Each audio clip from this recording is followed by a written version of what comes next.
5, 4, 3, 2, 1.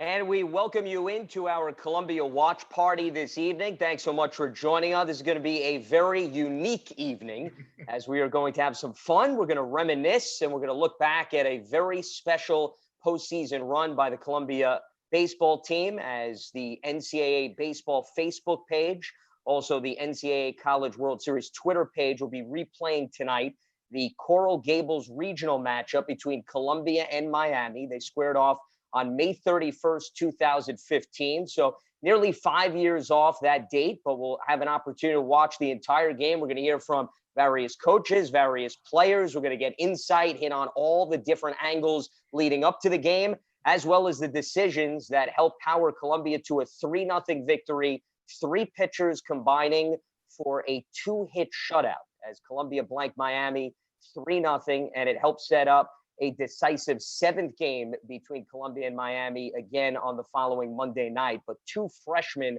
were so critical in helping Columbia get the job done. And as we start off the festivities, because we're about 20 minutes away from first pitch, I welcome in head coach Brett Beretti. Coach, first of all, thanks so much for taking part in this tonight. I hope you and yours are safe and healthy. How's everything on your end tonight?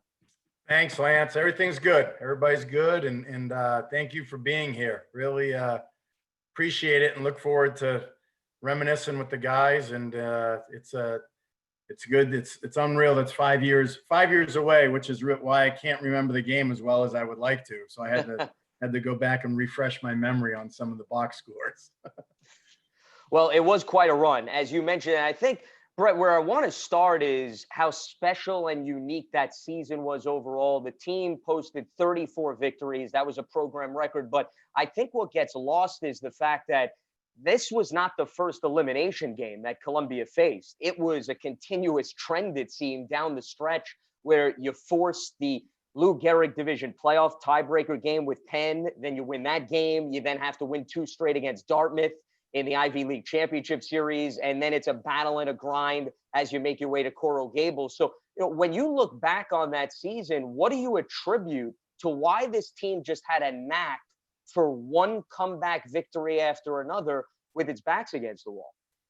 I think this team, like more so than any other. I mean, there was a belief that they could do anything. And I think that they had the players on that team and leadership roles, especially, that just fostered that type of atmosphere and that attitude amongst themselves, that they didn't put pressure on themselves. They were really good at being able to, come back from adversity and work their way through it. And it was a special group, no question about it. And they fed off of that.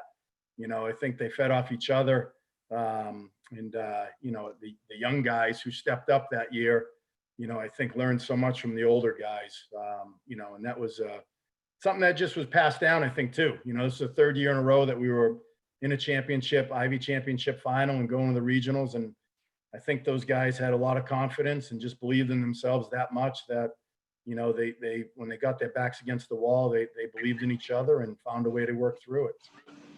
And it was the 2nd year, as you just alluded to, that the team went to the Coral Gables Regional. You went to Miami the previous year. The first run was, of course, Cal State Fullerton. And we see some familiar faces popping up on our screen, Coach, as we provide more and more insight leading up to this game. We're joined by Pete Mackey and Dan Tischler. Dan Tischler certainly currently on the baseball staff. Mackey's gone on to bigger and better things. He's moved up the ladder now with the Minnesota Twins organization, minor league pitching coordinator. Are the tunnels of Target Field bigger and better things? Is it raining? No, I just realized that the 6:45 was Eastern. And I'm on Central Time, so I can make it. For a few minutes. This is outstanding. Yeah. I was gonna have William sit in, take my place. Maybe he is in, but I sent the link to Lise in case William wanted to watch. This is great. Well, Pete, before we get into the nuts and bolts leading into this game, what is life like now that you're a part of the Twins organization and trying to navigate the ins and outs of this shortened season? Well, I think there's a lot of new things, right? Like it's new for all of us. We're hearing new news every day, and just kind of, simply put, reading and reacting to the news, to new regulations, to new tests and new protocols. Where we're going to have the meetings for players, or relief pitcher meeting. I didn't know where that was going to be until about 3:30 today. Because we can't be inside in tight spaces. So it's just like fun and challenging and weird. A combination of everything. Well, now that we have all three of you in the clubhouse, as I like to call it here, I think one of the most fascinating storylines leading up to this game that we're going to watch in its entirety is when you all sat down as a staff, looked around and said, okay, well, we used 90% of our pitchers. Who are we going to hand the ball to try to solve one of the most dangerous lineups in college baseball, a top 10 ranked team? So take us through how you came to grips with this decision and ultimately handed the ball to Bryce Barr, a freshman who hadn't pitched since April of that year. That's a great question, Lance. Pete, what was that decision? I don't know. We were in the weight room sitting there waiting to play that game, and we're looking down the end of the line as far as the pitching. We were saving Weissman for the next day after we won. That's the only thing we talked about. We were saving Weissman. I think we were so hopped up on Cuban coffees, you could have suggested anybody to us, and we were going that direction. Claro que sí, pitch. I think Coach Walsh might have had 4 of those things between games. No, Lance, I was just looking back and reading the article. I know Bryce had not pitched since April 21st. Yeah. And Boehm hadn't pitched since April 15th. They were fresh. Well, you guys knew something that the rest of us didn't know then, apparently. No, that's it. It's, hey, next man up mentality.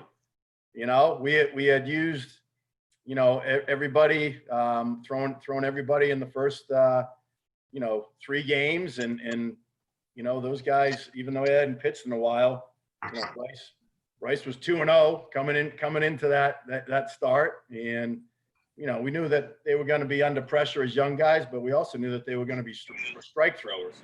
They were going to be able to throw strikes, and it's one of those things, and it's pretty crazy in baseball. That's the great thing about the sport. Guys stepped up. What are your thoughts on that, Coach Mackey? I just remember Cambio, great changeup, just couldn't hit it.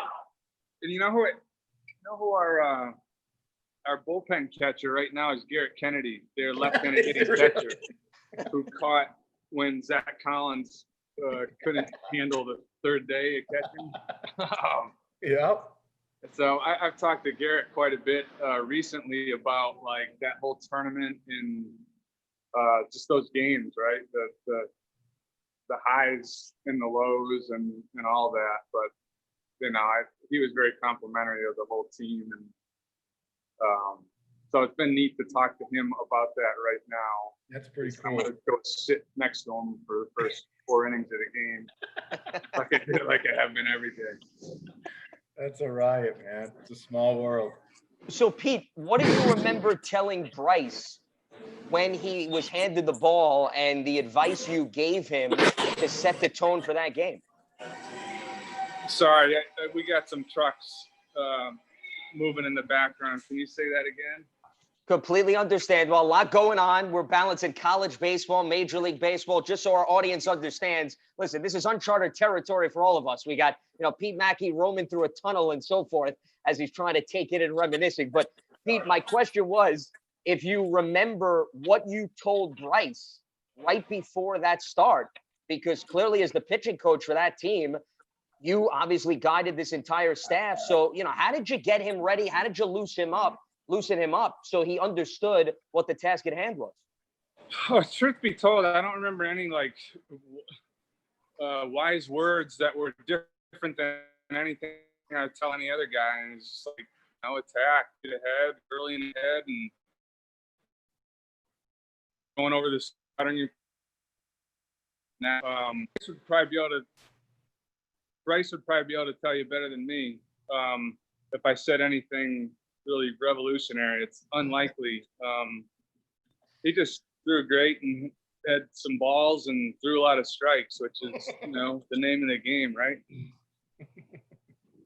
It is indeed. And it worked out like a charm as he went through 5 scoreless innings, and then Zach Boehm, as you mentioned, came in. So, Brett, when you look back and you just looked at the box score, as you mentioned, what do you attribute to how freshmen could be so cool, calm, and collected on the biggest stage? Was it the fact that maybe a majority of the team was in Miami last year and had familiarity with the landscape of the layout of the stadium? I mean, what else do you think was such a contributing factor to those performances? It's a great question. I'd like to know. I think no, I mean, you got to really hand it to those guys that they just took the ball and made the most of that opportunity. And I think Zach's probably feeding off of Bryce, when he's coming into that situation, saying, he just did a great job, and I'm going to go out and try to do this. And sometimes as freshmen too, you don't maybe realize the situation that you're in until after it's all over, and like, holy cow, that was a pretty big deal, Well, it turned out to be a pretty big deal because when you look at Columbia baseball history, it's still arguably the most significant win in this program's history because it was the first win ever against Miami. It was also the first Ivy League school to win 3 teams in an NCAA baseball tournament since the regional format was implemented in 1999. And Dan, you were there front and center. What's your fondest memories about not just necessarily that game, but that entire run that year? So it's funny you asked that question. I was actually talking with somebody about this whole event yesterday, and I admitted to him, I don't remember more than 3 things from that whole series of events. I remember Cuban coffee in Miami's weight room. I remember the double play to get us off the field and to win that thing. And then I remember a 1:30 a.m. Denny's run to get our guys food. And I've never been happier to eat at a Denny's in a weird part of Miami. But no, I just remember our guys coming out and not being intimidated, not feeling like anything was too big for them. There was the same mindset as if we were playing St. John's on a Wednesday. Guys rolled out and were ready to go compete. And, this team knew just how good they were on a day-to-day basis in 2015. And I don't think that they were going to back off anything against anybody. We're just under 10 minutes away from first pitch. A reminder, the game is not going to be shown on this screen. So for those of you tuning in, this is the watch party. We're going to be watching separately on our own other screens to take in the game. Just want to make sure for those of you tuning in, we certainly appreciate as we are reminiscing and looking back at that 2015 NCAA baseball regional game between Columbia and Miami. Dan, it's funny you brought up the coffee and the food runs. I don't know if any of you had an opportunity, but for somebody like me, not that this conversation's about me, but maybe we'll make it a little bit about me, so bear with me. The milkshakes at Mark Light Field, okay, at Alex Rodriguez Park, I figure we have to find a way to get that in. I don't know if any of you had the opportunity to get 1 or 2 over the last 2 years that you went there, but I have to at least plug Miami a little bit. I know this is about Columbia, and we're going to focus as much as we want about the Lions, but I thought somebody could back me up on the Miami milkshakes that are served at that ballpark. Anybody want to weigh in? I've had one. They're pretty good. Okay. Dan, did you have an opportunity in between all the errands? No? Didn't get a chance. Didn't get a chance. It was, more about drinking enough water so I wasn't collapsing in the third inning, and finding a way to have a little bit of energy for the night game. Completely understandable. The both of you had much bigger priorities than perhaps what I was trying to balance. So no criticism from that standpoint. But speaking of balancing, and you just hinted at this, Dan, and I want to bring Brett also back into this in terms of the game that you played at night. People forget you had to win a game earlier, and you had to go out and you had to win a nail biter with Florida International, a very close game, 4-3. And I would think, unlike other teams, maybe the way that the Ivy League regular season is set up, Brett, boded well for this team because you're so used to playing doubleheaders. You're so used to getting in a number of games in a short period of time that being put to the test from that standpoint was nothing new for this team to have to adjust to. No, I think that's a good point. I mean, I think that's, something that just the schedule dictates that we do that and we're used to it. I think that it almost is a little bit weird that there was such a long delay in between the next game from the end of the FIU game. But that's no, I think that's a good point, and it's one of those things that I don't think it was that much of a disadvantage. I mean, the guys are running on adrenaline, as it is. I mean, they're coming off a great win, and we got to wait around for a little while, and we got another shot at play in Miami, who beat us the night before. So I think there's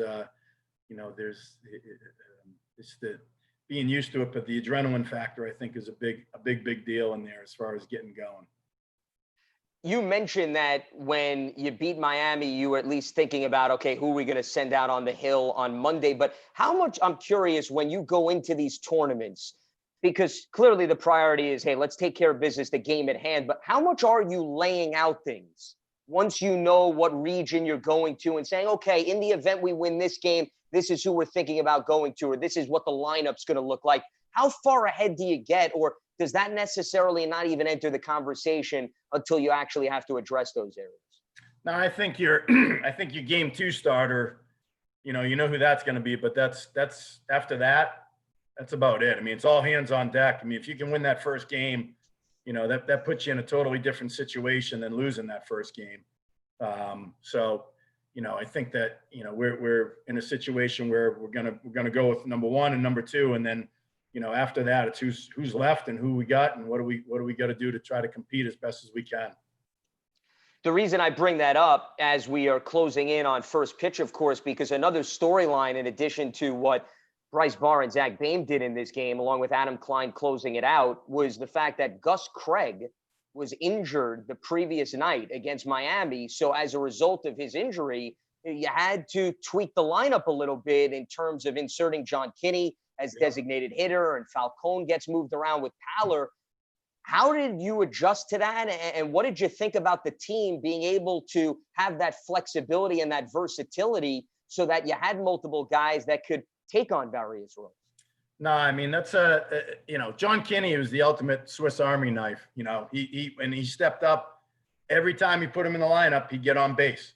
It was unbelievable. And he had some big hits and some big RBIs, in his time, being in the lineup and taking advantage of it. And, Joey did a great job in the outfield, putting him out there. And, he did a great job in taking up the role on the defensive side of it. And, reading through there, I mean, I forgot, but Rob Paler is on base like 35 times in a row, Yeah.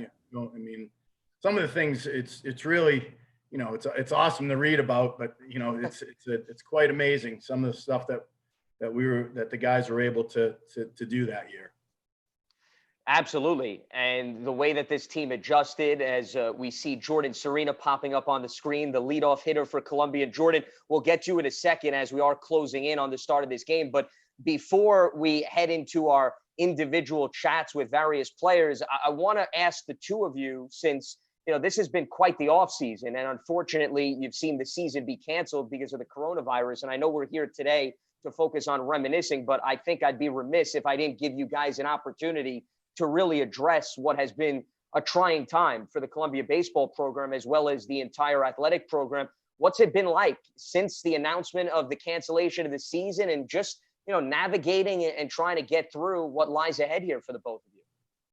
Nah, it's definitely been challenging. I mean, everybody's going through it, and we're just a small, piece of what's going on. But, the first thing you think of is the seniors, and it's unfortunate, that we weren't able to finish out their careers, at Columbia. But at the same time, I think those guys did a great job of creating some opportunities for themselves down the road. Hopefully, if things get off the ground, in the future here for this spring. But you just try to make the best of it and try to make the most of it. And I think we'll continuing to try to stay positive. We always talk about working through adversity, and this is a big one. There's no question about it. And how about you, Dan? Something we talk about with our guys all the time is loving each other.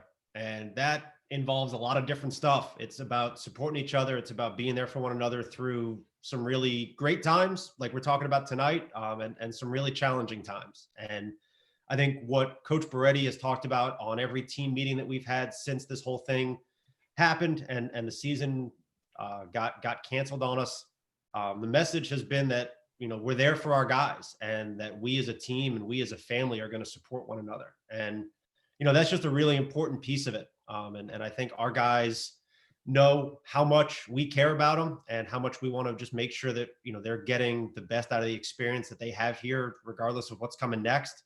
And, I think, the guys that are on this call tonight, I think would speak to that kind of culture, that kind of family atmosphere as a big reason why, we've had the success that we've had in the past, and we're hoping to continue to have that success going into the future.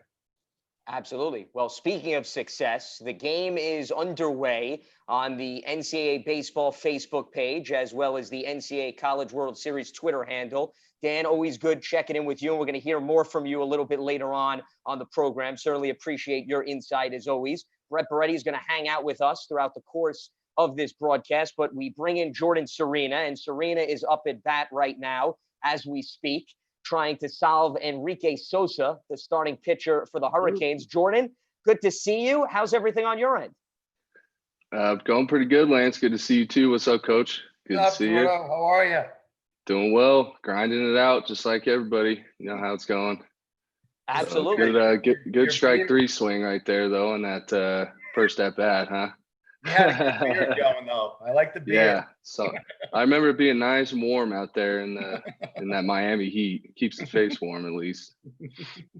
Well, the reason why we were focusing on, your ability to lead off and set the tone, as John Kinney unfortunately just grounded out, you really did a heck of a job in terms of swinging for the fences to start off this run in Coral Gables, because I know we're focusing on the Miami game, but Jordan, you hit that leadoff home run against East Carolina in the very first game. I'm curious what you remember about that and how big that was to really set the tone for the rest of this run here. Yeah, that was an exciting one. I don't remember a ton of at bats over the years, to be honest, but that's one of them I definitely remember. Specifically because a couple weeks earlier I hit the leadoff bomb against Penn to go on the bottom of the first as well. So I don't know. I only hit bombs when nobody's on base, so I wasn't really that surprised. It's always solo shots. So, but it's definitely good first energy boost for any team to, see the leadoff guy hit putting it over the fence to start. It's confidence against what the pitcher was doing too. So see the leadoff guy saw it well. The guys after had a pretty good chance as well. Brett was talking about earlier about, how deep this team is going back to 2015, relentless. What do you remember about you and your teammates' outlook of Miami, a top 10 ranked team, knowing that you lost to them the previous night, but there's no reason why you still couldn't go toe to toe to them again in this game that we're watching? Yeah, like Tish and Coach have said, it was just a squad that it didn't really matter who was on the other side. We knew we had a good process and preparation going into all of our games. So, whatever the other team wanted to throw at us it didn't matter that we lost to them. It didn't matter, how big of a school they were or anything like that. We just had a bunch of guys who just like playing ball together and being competitive against whoever wanted to play against us. So or anything like that. We just had a bunch that's of kind of guys how we stuck through, with all those playing games ball like you're together, talking about, back to the wall being games. play against us. That's how we do. Just stuck it out. It was another team Kinda to how we play, stuck another team to try to beat. So with all those games like you're talking about. Back Absolutely. To the Well, Jordan's a that's how we big do. part of That's that how we attitude, start Lance. I mean, there's a reason why he's got, how many rings you got from this place? yeah, I got 3. There's a reason why he's got 3. yeah. Appreciate There's- that, Coach. No doubt about it. Well, Jordan, we'll certainly hear from more on your front as we go throughout the course of this game. Always great to see you and great to catch up, because you certainly, as Coach mentioned, put your stamp on this team and then some. But as we see popping up on our screen, I guess the man of the night, and that is none other than Bryce Barr, who put together a heck of a performance. You can see Brett Baretti is smiling, okay, for those of you watching on the screen, because now he's really delving into, Bryce, what you were able to pull off. So, we heard Coach's perspective. What do you remember going into this game against a very powerful Miami lineup?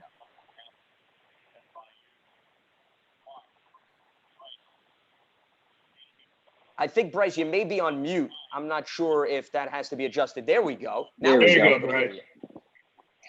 Oh man, I'll tell you what, I really did not remember much until after the game was over. It was just like everything just happened so quickly. It was, there wasn't any fear. We had faith in the team. As you mentioned earlier, Gus got hurt, and as Coach Brady said, it's just time for somebody else to step up. And I don't think it's really settling in, what happened until we were watching it now. I've never seen this stream before, so I'm excited to see it. And we have Logan Boyer, your battery mate, who guided you along. Logan, how's everything on your end? Yeah, it's going pretty good. I'm trying to get used to life with the coronavirus and have to wear a mask to the grocery store and stuff like that. So that's a bit of a change, but things are progressing. It's definitely good to see Coach Brady and Bryce's new hairstyle. I couldn't be more proud of you, man. Well, what's the jury? Is it still out, Coach, in terms of Bryce Barr's new haircut, as Logan put it? That's it. That looks about right. Yeah.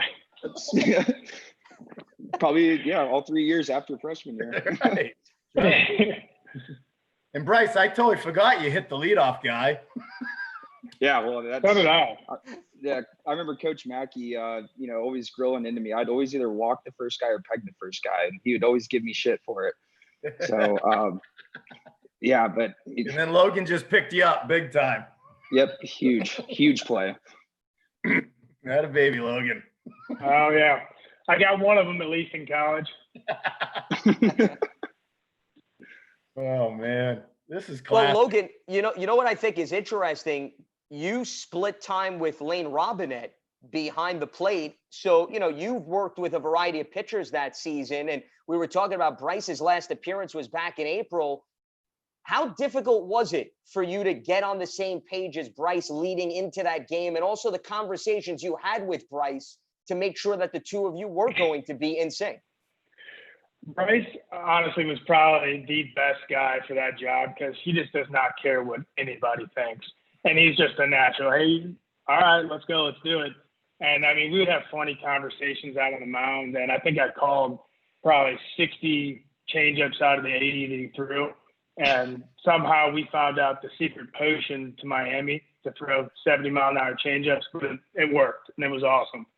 But, Bryce is just a stand-up guy, and we were friends off the field, and he's a funny guy, but he's fearless. So he was definitely the best guy for the job, and he proved it. Well, Bryce, Logan just mentioned the 70-mile-per-hour changeups, which certainly were effective. Why do you think it was so effective? What was it about that pitch and that game plan that caught Miami off guard, or at least kept them off guard?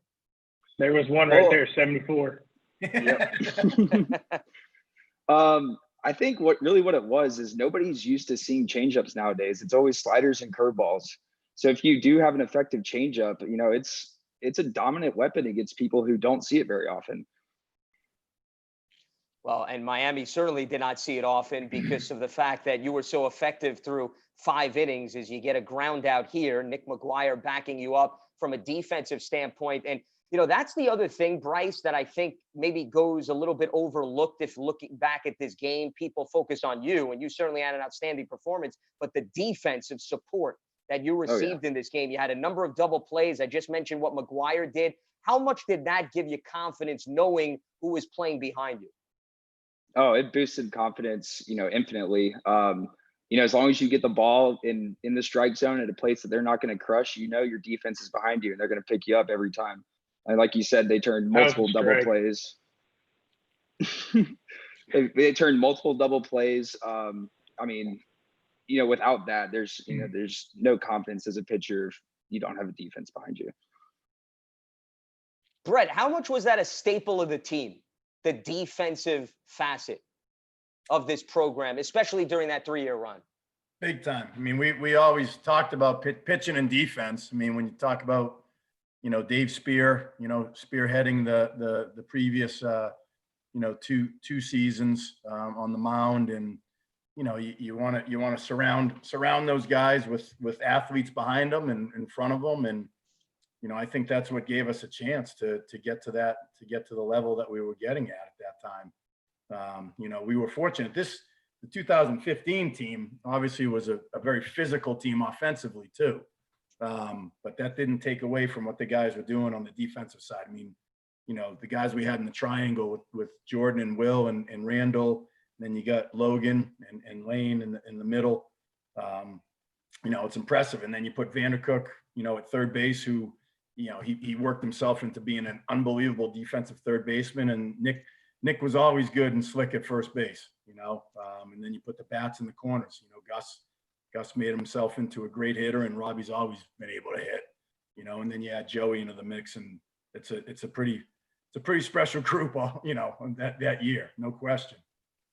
Absolutely, especially the bottom of the lineup, which delivered in this game. Nick McGuire was 3 for 3, and we'll certainly hear from him a little bit later on. And Logan and Bryce, we're going to hear from you as we move forward too. Thanks so much for joining us, Bryce. It'll be very fun to continue to see his pitching clinic. But Joe Falcone pops up on our screen. And speaking of that lethal lineup, Brett, that you were mentioning, I can't think of somebody who was front and center in that lineup more so than Joe. Joe, good to see you. Hope all is well on your end. How's things?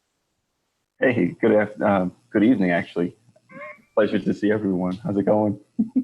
We're doing very well. It is good to see you. Good to hear your voice as well. And, before we delve into this game specifically, Joe, I want to give you the opportunity to really look back at that season, because 2015 was a heck of a year for you as an individual. It was extremely a special year because of the fact that I believe you had really focused on your swing that offseason, if I'm correct, and really came back and did not miss a beat in terms of the statistics that you filled up on the stat sheet. What was it about the offseason before 15 that really enabled you to enter that groove?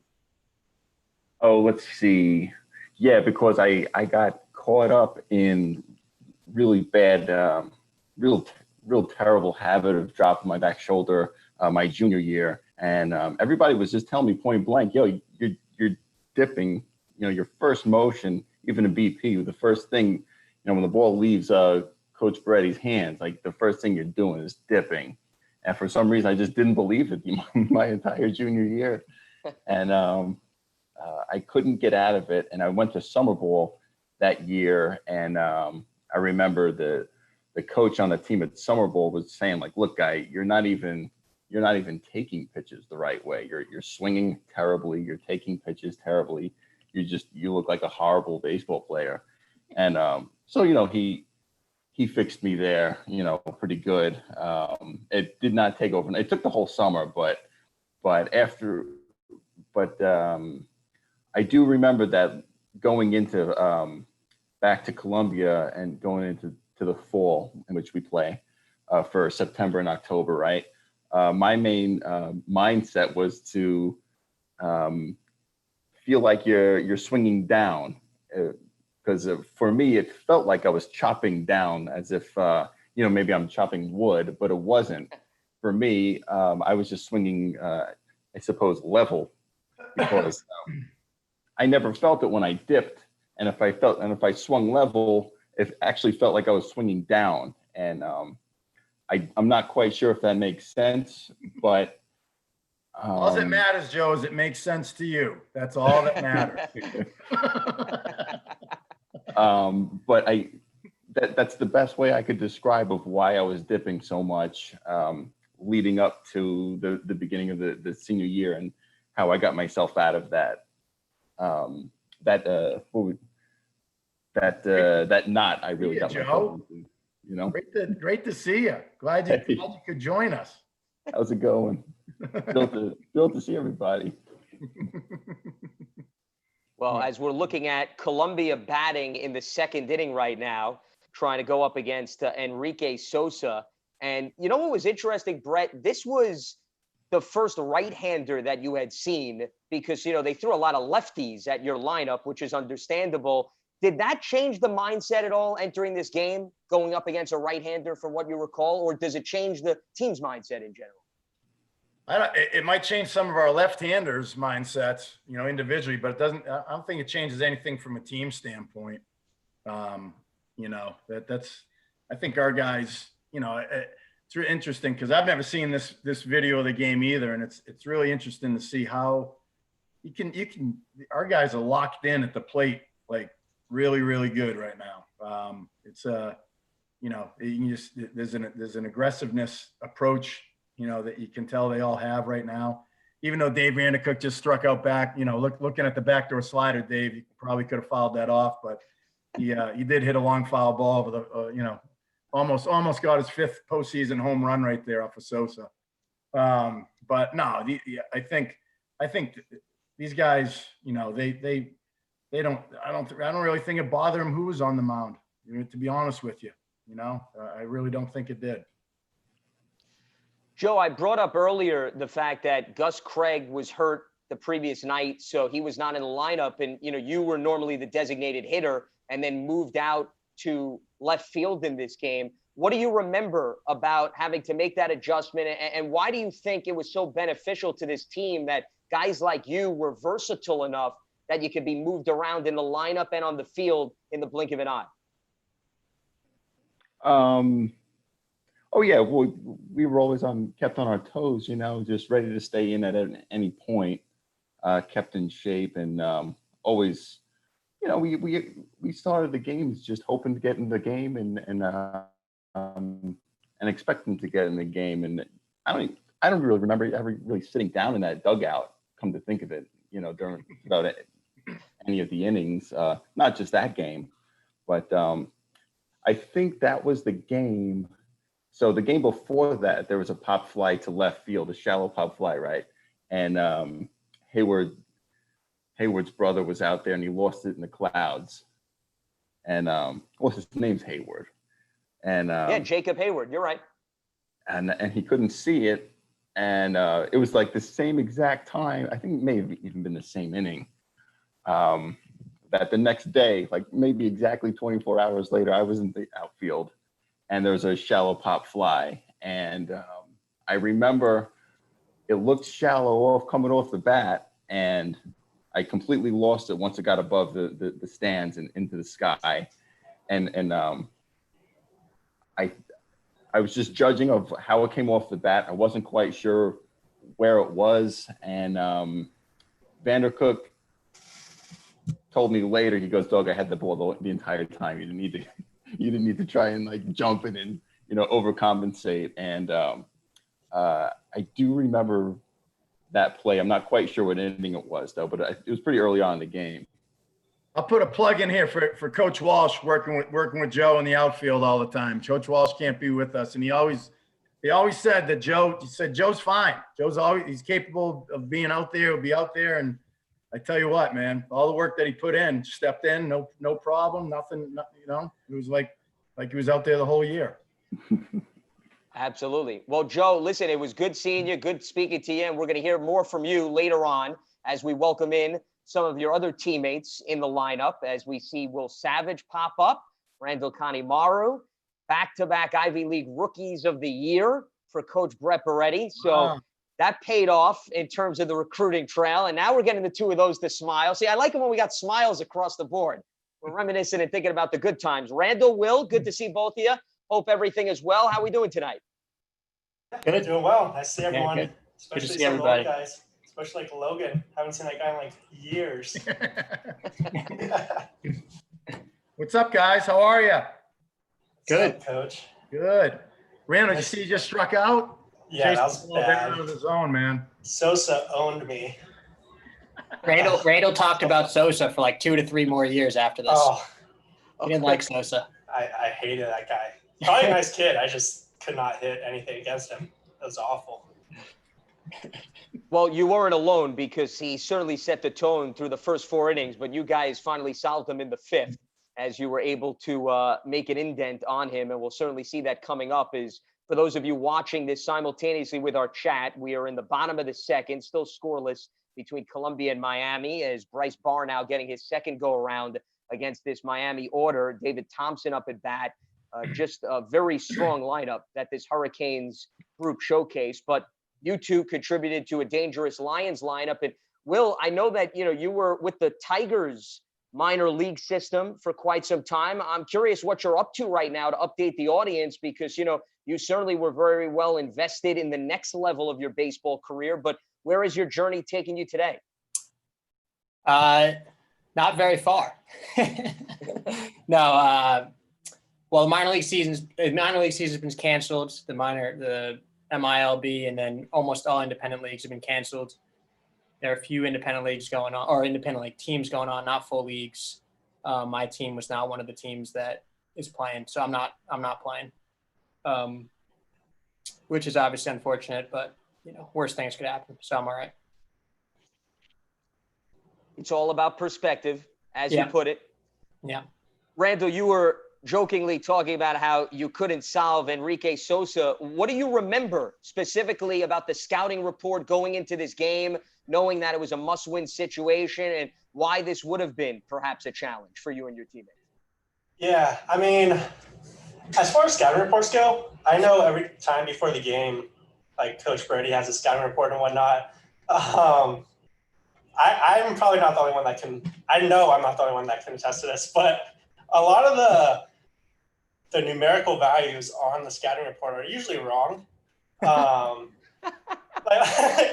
can be like a lot of other stuff about like how he uses his slider and all that, which is Randall, you know what accountability means, Randall? Yeah, I think he asked me a question. Wait, hold up. So, wow. Woo, things are spicing up here. All right, let's go. No, but I don't know, just the way that I like to hit, like earlier, like in high school and stuff, I would always overthink. So like I would take some of the stuff that coach would say and what my teammates would say, like I would obviously like take that into account. But when I'm up there, I'm mostly not trying to think at all. Just trying to see the ball and hit the ball. The only problem with Sosa is that all his stuff moved. None of his stuff was straight.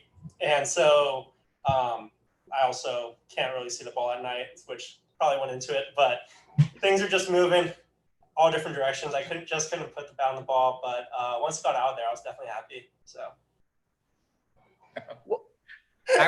I can tell you, I remember one thing from before that game, which I think a few of us have talked about over the years, is that, wait, did we just turn a double play here? I kind of missed it. Coach, I don't know if you remember this, but I remember we had our little meeting down the line. I remember what you're going to say. Yeah, and that's about the only thing I remember from this game. You remember, what do you remember saying? I just remember saying that, I really almost missed that ball. Now I'm looking at it. That wasn't textbook at all. Like the one in the 5th inning. What do you remember it as, Will? I remember you saying that, on paper we're a little overmatched, or not. You didn't say overmatched, but you said, we're at a disadvantage on paper in terms of what we have left, and they got a good roster over there, but they walk around like their shit don't stink. I don't like that. So let's go out there and just play out of your fucking minds. That's what I remember. And I remember, but it was I think that was the attitude that, yeah, they have a good team, but we have a good team too, and we all knew we could play up and down the lineup. I don't think there was any question that we knew what we were capable of, especially look at this back of this year, like first weekend of the year, taking 2 games from Houston, who was number 6 in the country, I believe, at the time, or something like that. It's not like this was a Cinderella story by any means. I don't think any of us felt that way. Right. No, and I think a lot of it goes back to, you guys just saw, we were talking earlier, prior to the game starting, about just the belief aspect, you know? You got to over believe if you want to overachieve, right, Will? Exactly. You know? It's so true, you know, and you guys did, you know, and you got to be able to do that to put yourself in a position to be successful. And then you carry Randall around on your back. So then, you know, it all works out. Oh yeah. That was easy. That was the easiest job freshman year. I was like, I hit less than 300. Everyone else just driving all the runs. Just play a little bit of defense here and there. That's all. Well, and we saw a little bit of you guys flash in leather as Will was commenting on the 4-6-3 double play that you pulled off. It was one of a few in this game. What do you attribute to why the two of you had such good chemistry on the defensive side of the ball? The Asian thing, probably. Honestly, I was about to say that too, but. Well, yeah, listen, guys, it was great seeing you and catching up. We're going to hear from the two of you as we move forward here, but thanks so much for weighing in. Yeah, thanks, Lance. Thanks, Will. Bye, Randall. As we see, speaking of defense, first baseman Nick McGuire pop up on our screen, and we saw Nick grab a nice ball at first base earlier in the broadcast as we're now moving into the third, so we're seeing Columbia bat. But Nick, good seeing you. How's everything on your end? Hey, Lance, Coach, good to see you guys. What's up, Nick? How are you? Good, Coach. How are you doing? I'm doing great. Doing great. Where you at? I just moved out here to Washington, D.C. I was actually planning on hitting some games this spring, but obviously that's a little nixed. But I got 3 years here, so hopefully I can Very sneak good. up anytime and catch you guys. So Awesome, I man. look forward to that. Awesome. And Thanks I for appreciate being here. Lance mentioning defense because I just noticed we're like 60 games into the season. I think I'm hitting 231. Yeah, so I appreciate the hookup on your end there. Nick, I do everything I can to help make the resume look a lot more attractive than maybe what it appears on paper. But here, I want to give you another nugget to our audience in all seriousness. And I was doing a little homework. One error you committed, I don't know if you remember this entire season. That's how good you were on the defensive side of the ball in 2015. I got to thank Coach Mackey for that one too. We were hitting fungos, I think, before ECU, and he came out. He rattled me a little bit pregame when I was maybe fielding a couple off to my side. So I think it was this tournament that my memory's kind of shot, but I believe it was this tournament where I committed that error. So, but bounce back, of course. You did indeed. And, you know, you were joking about your average. Well, this is the game to highlight your hitting ability, Nick, because this was a game you went 3 for 3. I mean, you were the guy in this game. You were the one that made sure that everybody else followed what you did with the bat. Right. Yeah, I think. He's got down the line right there, too. Look at that. You see that 90? Yeah, you see that 90 right there? I think it might have been Joe. I think that's his name, the umpire there at first base. He might have helped me out a little bit. It's good to have an umpire from the Northeast down there on the first base line. But that was probably the only infield single I've gotten in 4 years there. Well, you were certainly stepping on the gas as we are watching you hustle down the first base line and got the nice safe arrival as you started to try to get into Enrique Sosa in this frame, even though he did have 7 strikeouts in those first 4 innings. But, you know, Nick, we mentioned how the lineup moved around a little bit in this game. What do you remember at all, you know, when Gus Craig got hurt and how that, you know, changed different roles for various players, such as not necessarily yourself, but, you know, guys that obviously you went to battle with each and every day? Yeah, I mean, first I'll preface it with, I got to tell you, Lance, I don't know if it's my memory or just me, but baseball to me feels like another lifetime. So I'm trying to remember this stuff as I go here. But what I do remember is there's so many guys in this lineup that were so versatile. I mean, guys that played multiple positions. I mean, I think I hit anywhere from 2 through 9 in the order. And that wasn't just exclusive to me. I mean, we had a lot of guys who could do that. And so, I mean, it was like the same thing when you're talking about a year prior when spearheaded getting appendicitis, it was like, hey, let's get the next guy up there, because everybody was already primed to be in that position. And that's one of the big things now that I see it from the military perspective, is like, you never go into a situation that you haven't prepared for. And I felt like we had prepared for all these situations before. So when Gus did go down, it was like, next guy fills that void and carries on. Well, and that was something that, Brett, you touched on too, in terms of the freshmen stepping up specifically on the mound in this game. It's just another game, another day, because you basically wove that into the fabric of this team over those years. Well, I think these guys did a heck of a job doing that too. I mean, I think Logan hits it really good on the head earlier when he talks about Bryce being the right guy for this start. You know, that's you know, that's something that is really unique, and that you have somebody like that. But you know, Nick is very humble about his leadership over his time here and his play.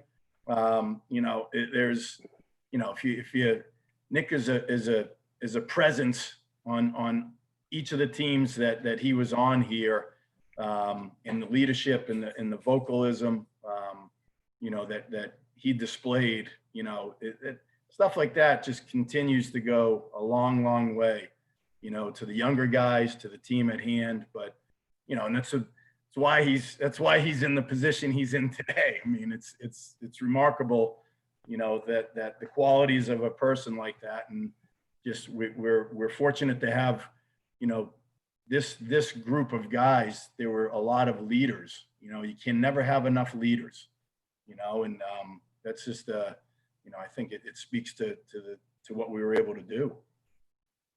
As we're getting into the second go-around of the Columbia lineup, for those of you watching along with us, is Jordan Serena up with 1 on and 2 outs in the third. And Nick, what Brett was just talking about in terms of your leadership, how much, you know, as you became an upperclassman on this team, did you take on that responsibility with pride that, you know, I need to guide some of these younger guys along, such as the Will Savages, the Randall Marus, and so forth? How much did you feel you needed to take on that responsibility?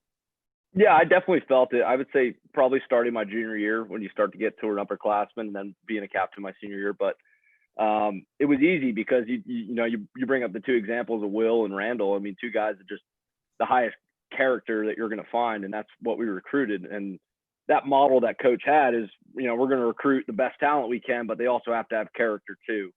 And so that made my life easy. And the leaders on the team. I mean, I think every single guy on the team was a leader in their own way. And there was a lot of mutual respect for one another throughout the whole time that we were in that upperclassman position. But you know, the goal was always to make sure that you left the team, you know, a better place than you had it when you got it. And that started from my first days at Columbia, you know. And you talk about guys that hand the team off to you, and you know, the Alex Blacks, the Nick Farisis, Nick Crusette, Tim Giel, and even a guy I didn't play with, who, you know, I bring up, who we lost recently, Alex Aricchio. I mean, I never played a single game with him, and yet he passed off his number 30 to me, and it was like we had maintained friendship literally up until the day he unfortunately passed away, where he came out and stayed with me in Hawaii in January of this year. And that's the kind of bond that I think a lot of these,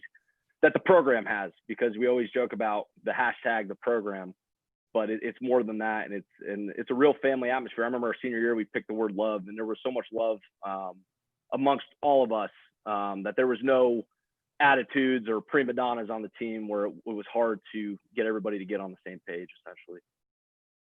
Well, and I think it's only appropriate based on the fact that we see all of you guys show up tonight to want to take in this event. Speaks volumes to what you just talked about, Nick. So there's no doubt about that. And it was, you know, great catching up with you. We'll certainly hear more from you, Nick, moving forward. But once again, thanks for weighing in and providing some insight as we see your teammate, David Vandercook, now Cookie pop up on the screen, as David also played an integral role on this team, whether it be from a defensive standpoint as well as from an offensive standpoint. Dave, how's everything on your end? Oh, it's great, Lance. Thanks for having me on. Hey, Coach, what's happening? Hey, Dave. Dave, I was just kidding about the backward strikeout. All right. No, a little outside. I don't disagree with you. Yeah. The lighting, who throws a curveball there, whatever. So I think before we get your mindset on this game, I think we need to address the elephant in the room, Brett. And that's the fact that Dave went to the dark side within Ivy League baseball, okay? I feel like we have to address that somehow, Brett. Come on. I mean, he goes. I don't want to talk about it, Lance. He joins Dartmouth's coaching staff. Come on, Brett. I mean, listen, I don't want to say that these guys are not guided in the right way after their careers end at Columbia, but come on. I mean, what's that all about here? I think he figured things out after a little while. It's all right. We all have to go through some of those times and days. Yeah. I'll just let you know I gave away everything I had to all my friends who played there. So we're free. Get all my shirts at homecoming. So bleed Columbia blue. That's for sure. Well, in all seriousness, how tough was it to not try to rub it in while you were there at Dartmouth, considering, I mean, you and the rest of your teammates had their number for all the years you played here. Yeah, and I actually had two guys from my high school play at Dartmouth. So they went to the championship every single year and came back, long bus ride to Hanover empty-handed. And in the office at Dartmouth, they had those the championship game brochures and everything. And every time I walk in, I'm like, again, like, why you guys have that up? But I'm happy every time I walk in. I get to see, I think Jordan was on the one, Dave Spear, Silbar, like every single day. It's like, sweet. Oh, man. Well, in all seriousness, though, it is good to see that you're branching out in terms of your coaching prowess in your post-playing career. So I'm very happy to see that and hear that as well. So what do you remember, Dave, from this game, knowing how big it was, the fact that you had played a game earlier to knock off Florida International, and a huge opportunity to force a decisive game the following night against this Hurricanes team? Yeah, it's funny because they were talking on the broadcast at the very beginning. They were talking about fatigue from us, and it's like, we play doubleheaders every weekend. We got to sit in the AC. I think there was AC in the weight room. It was just, and like Will alluded to earlier, like we were freaking ready to go. And it's, not, I don't remember much. Like everybody keeps saying, like, remember, I think the bottom of the ninth, like. But, you kind of go through everything and it's just like, yeah, we're here. Like, we're going to have good at bats. We're going to throw strikes. We're going to play D. Like, it was just, in a sense, another game for us. And, we get to, like, continue our season. Well, you certainly accomplished that and then some, as we're now seeing you and your teammates bat in the fourth with this game still scoreless. And speaking of your teammates, Rob Paller popping up on the screen. Rob, good to see you. How's everything on your end? What's going on, guys? How are you? Hey, Dave. What up, Rob? How are you? I'm doing all right. I broke my hamate bone the other day, so I got surgery in the morning. But I'm all right. Wow. I'm sorry to hear that. Yeah, no big deal. A little setback. All right. See, I'm a big fan of having Rob on the screen here, and I do hope that you're recovering well, Rob, from the surgery. But it's nice to have a fellow Brooklynite within the boxes here, okay? Because Rob and I can relate with our Brooklyn, New York ties. He made a name for himself in that borough before he came to Columbia. And, we were talking about this, Brett, earlier, the fact that, Rob, this is a game in which you extended your on-base streak to 35 games. So, you were really in the zone. What do you remember, not just about this game, but about that entire 2015 run for yourself? Just trying to, grind out pitches, not give anything away, have good at bats. And it was coming off a really good summer, and I think that sort of helped me dial in my approach. But yeah, man, it was easy. We had a really good lineup, just so nobody wanted to pitch to Gus, so I got all the heaters, and yeah, that's it. It's a Dave, you made a great play to end the inning, getting the short hop and coming through. Nick had a nice stretch. Rob, you look so comfortable at the plate. It just looks, you look so comfortable. It's one of those things. It's fun for me to watch. Well, you guys all with just the way you look and everything. I mean, really impressive. It really is. You look great in the third base box, Coach. Absolutely. No disrespect, Mr. Coach Tisch, but there's something about looking down third base and seeing Mr. Head Coach there. You guys are funny. You're funny. Well, we did see a shot of Brett on the broadcast earlier, so they've already focused in on his ability to man third over there as you guys ran around the bases. Rob, the other thing that I think is important for our audience to know is the fact that, you have had quite the journey since leaving Columbia, now that you're a member of the Israeli team, and you had an opportunity, it looked like, to compete in the Olympics this year, unfortunately postponed the year because of the coronavirus. But what has it been like, being a part of that team and having hopefully an opportunity to compete in the Olympics next year? Oh my God, it's wild. I mean, this game that we're watching was the best baseball experience I had. And then I went to Bulgaria and Lithuania and Germany and Italy and qualified for the Olympics. And it's like, well, that might top this, but I'm pretty excited. It was actually a Columbia connection through Eric Holtz. Brett Holtz is at Columbia now, and I got a DM on Instagram asking if I was Jewish, and I was like, yeah, I'm Jewish. Let's go. And they flew me out to Israel, and I got my citizenship, and it's been really cool playing with we got Ian Kinsler, Danny Valencia, a couple other big league guys, and yeah, it's been awesome. Danny Valencia, same high school as Dave Vandercook, I believe. That's right, baby. I broke his bat in a alumni game when I was a sophomore. Just so you know. Claim the fame. And, absolutely. I still had it hanging up, but I kind of moved around quite a bit since, so I don't know what happened to that bat. Rubbed it in Danny a little bit. The University of Miami alum. So there you go. Yeah. Right. It's amazing. It's a small world in terms of all the connections that you have across baseball. Quite the story. No, it is. We played against Jordan and Will, and I was in left field and I caught them relaying signs to each other. Come on, Rob. We didn't do that. Never. Oh man. Well, what are some of the things that you guys remember about, their team? Was there anything that stood out about what they were doing or what they did? Because I just remember in pregame, they were half going about 50% and just thinking game was over. When they were taking infield, outfield, they were all screwing around.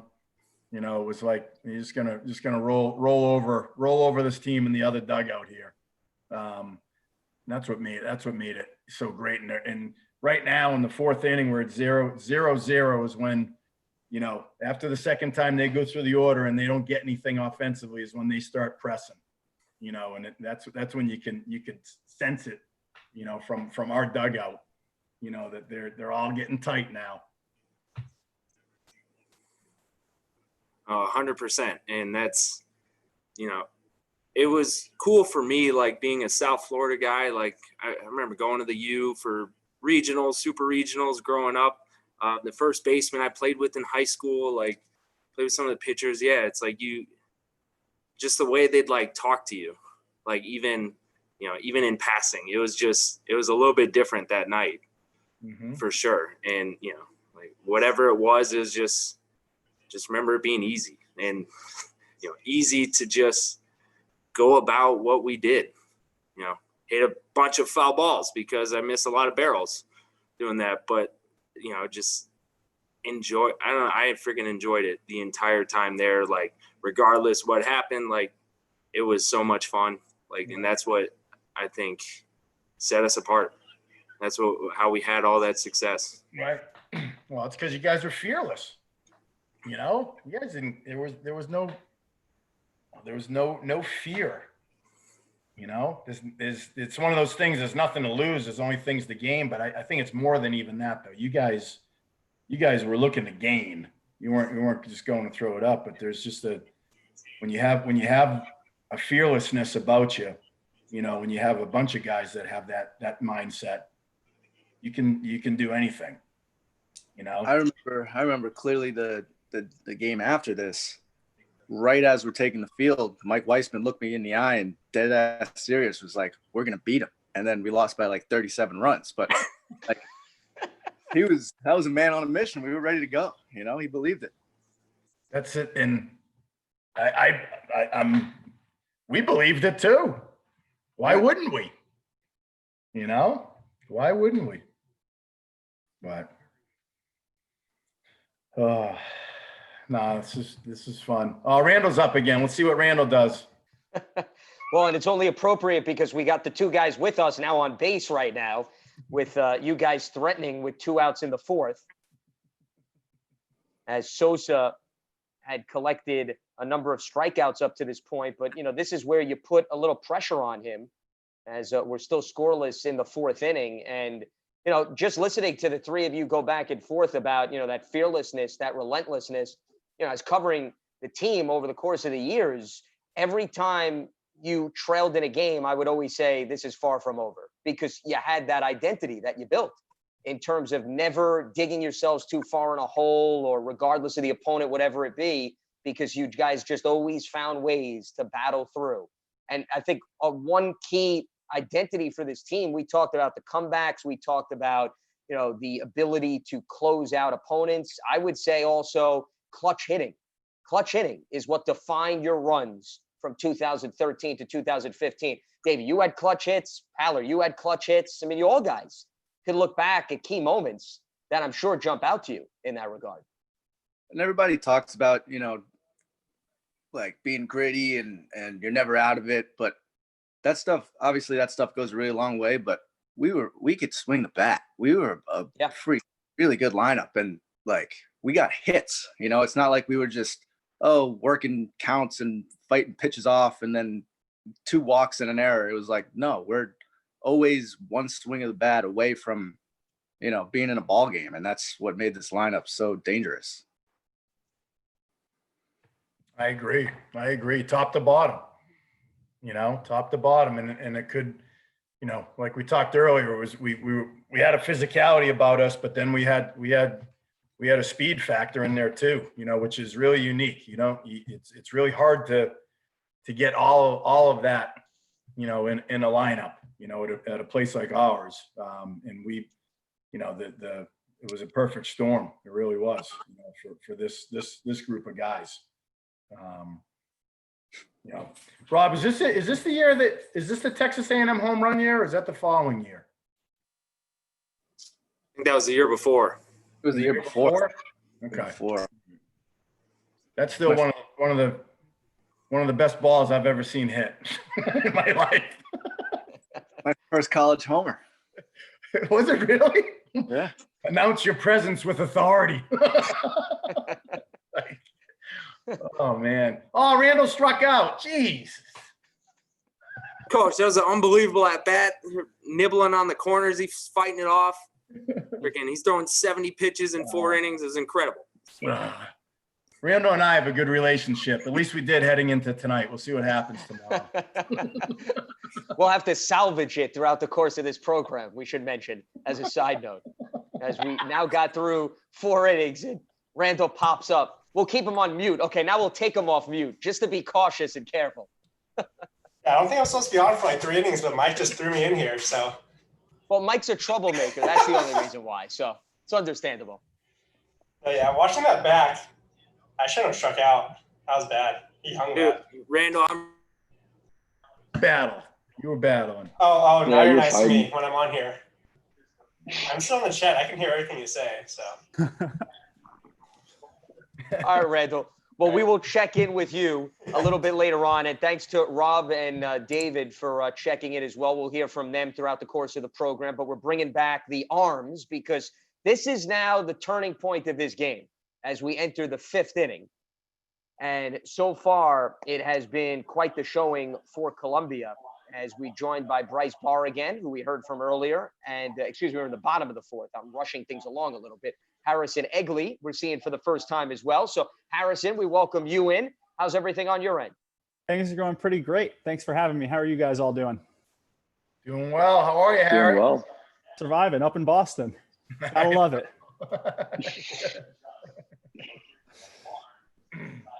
Bryce, Brett brought up an interesting point about how when Miami goes through the lineup for the second time and they're not having success, they tend to get a little bit more pressed. What did you sense? What did you feel? Because now we're starting to see you go up against the batters for the second time. Where did your confidence go knowing, hey, I got through them the first time. Why can't I then be just as successful the second time around? Yeah, I think what it was is, my changeup was just getting better as the game went on. My shoulder was starting to bother me a little bit, so I dropped my arm slot down. I know Coach Mackey will remember me telling him this, but I dropped it down a little bit, and it's getting a little more aggressive every time I threw it, and they were swinging over it. So, we were just doing what we knew worked, and we just kept throwing changeups.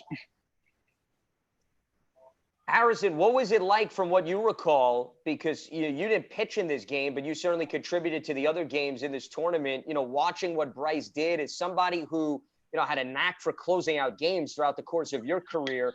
What was it like being a spectator in a contest like this?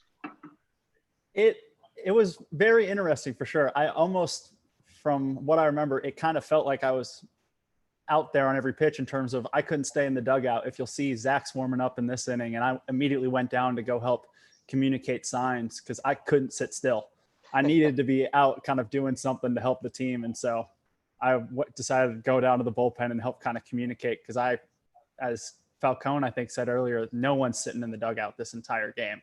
And I couldn't even stand still up against the fence. I had to get up and deal with those nerves. And I just remember watching Bryce go through it, and it was incredible. He's got this changeup, and somehow over 4 years of pitching together, he never taught me. So you guys didn't share secrets with one another? Is that what happened? Yeah, we tried to. I could just never make it work. He tried to teach me how to throw hard, and that never worked either. So fair trade. Oh man. Nah, it's you look cool and calm and nothing bothering you out there, man. It's awesome. It's awesome. Yeah, I remember the fans right behind home plate there. You could see them right there, but I almost just blurted out. It was special. That's for sure. The changeup too. I don't think I've ever thrown a better set of changeups than this game. Well, the other thing too is I don't know if you haven't thrown a ball waist high yet. I mean, everything is down knee and below. Nothing easy for anybody to elevate. And I remember working with Mackey before the game. Trying to reach that glove side, making sure we hit that because that'd be good on these left-handed hitters, and we tied up Thompson early on with it. So yep. Or not Thompson, Collins. I'm sorry. Yep. Well, that was the heart of the Miami order, the two guys that you just mentioned. And this was really the first inning where, they tested you a little bit, Bryce, because through the first 3 innings, even though you had a runner on, you still faced the minimum thanks to the defense. But, this now, to me, is the frame that speaks volumes of you and the rest of your teammates in terms of, okay, backs against the wall, little bit of pressure, but still finding ways to escape and work out of that trouble. Yeah, definitely. Once again, our defense was, it's probably the best I've ever played with. Vandercook at the hot corner, McGuire at first, Savage and and Randall up the middle. It was just like nothing would get past those guys. If it did, it was a good chance Rob and Jordo and Gus would run down, any other balls. So, I mean, we had the utmost confidence in our defense. And we heard from a lot of them so far throughout this watch party, all reminiscing and weighing in. And speaking of defense, very close play at first base that we just watched, as another great play off of the left side of the field, but Iskandarian beat it out. So here they have 2 on, 1 out. And, this is once again an example of Miami not getting much of anything off of you, Bryce, because all of these things are infield hits, walks. That's the one thing when you look back at this performance, you made them earn anything that they hope to get in terms of any production on the base paths. Yeah. And we had pitchers chart in the stands every game.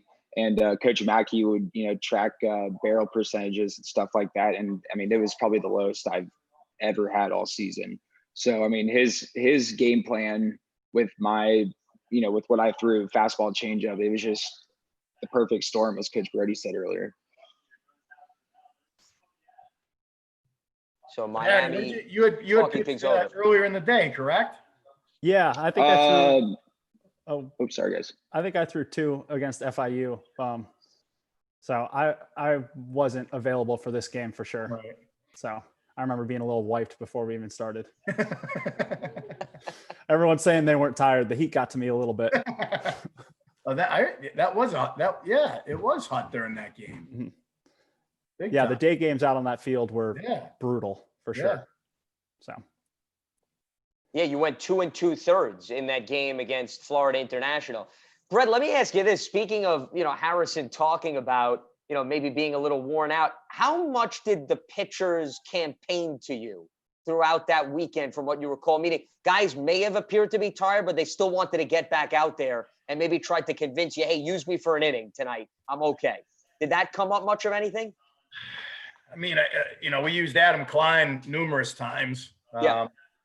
The thought, George would have taken the ball if we wanted to do that on Monday, but with his pitch numbers, what he did on, Friday, we didn't think that was, situationally, we would have used him on Monday, if it came up, but we didn't think it was going to be good for him to give him the ball to start that game. So he definitely was ready to go. No, I mean, I think, we used, I know we used three guys in the second win, Ty, Harrison, Adam, I believe, closed it out.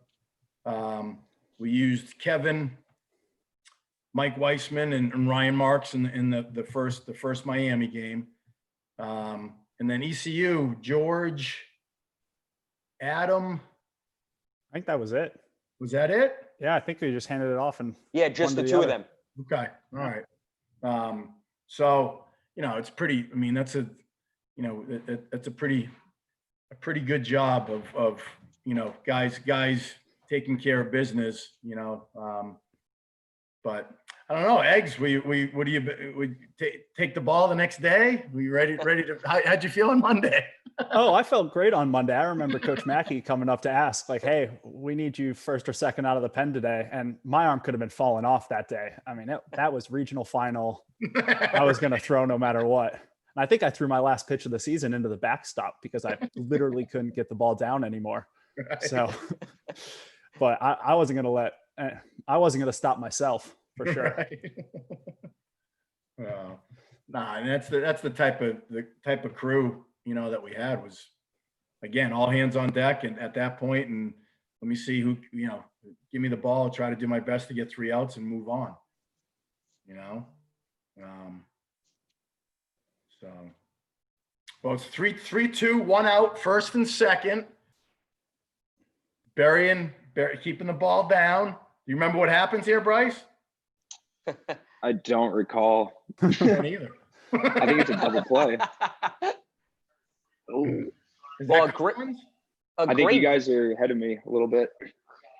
Yeah, everybody's at a different pace. Okay, I'm sorry. I won't say Respect anything. to the connection. Brett, you can't give away the secrets here. Come on, we're trying to anticipate what's going on. Don't ruin it.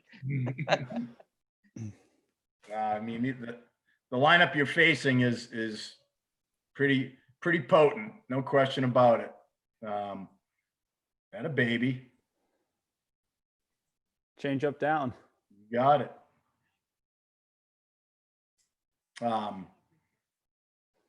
No, I mean, between the catching and DH combo that they had, and then you throw Ixadarian in there, and then you throw this guy in there. Yeah. They 83 RBIs in the year, David Thompson. Yeah. That stat lines, that's one you see on the scouting report. And I know Randall was talking about not seeing numbers earlier, but you see that on the scouting report and you're like, all right, I got to be a little bit more careful from a pitching perspective. Coach probably won't be too mad if I just work around him. First and third, free base. Let's see what we do here. First and third, 2 outs. They're going to run? They're going to run it all? I do not remember any of this. Got him jammed. That a boy, Will. Giving away the secrets a little bit. Was that jammed or was that off the top of the bat? That had some good English on it. It's all the same thing to the pitcher. It's an out.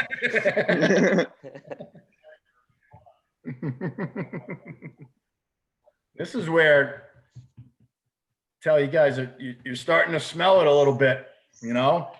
The fifth inning, 0-0.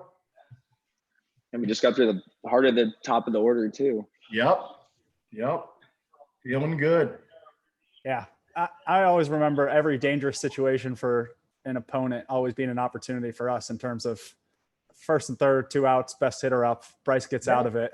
And that we had such great energy in that team where immediately our entire dugout lit up. Yeah. Feel like everybody a momentum shift. Yeah. Because it's an opportunity every time something like that happens. No question. Sure.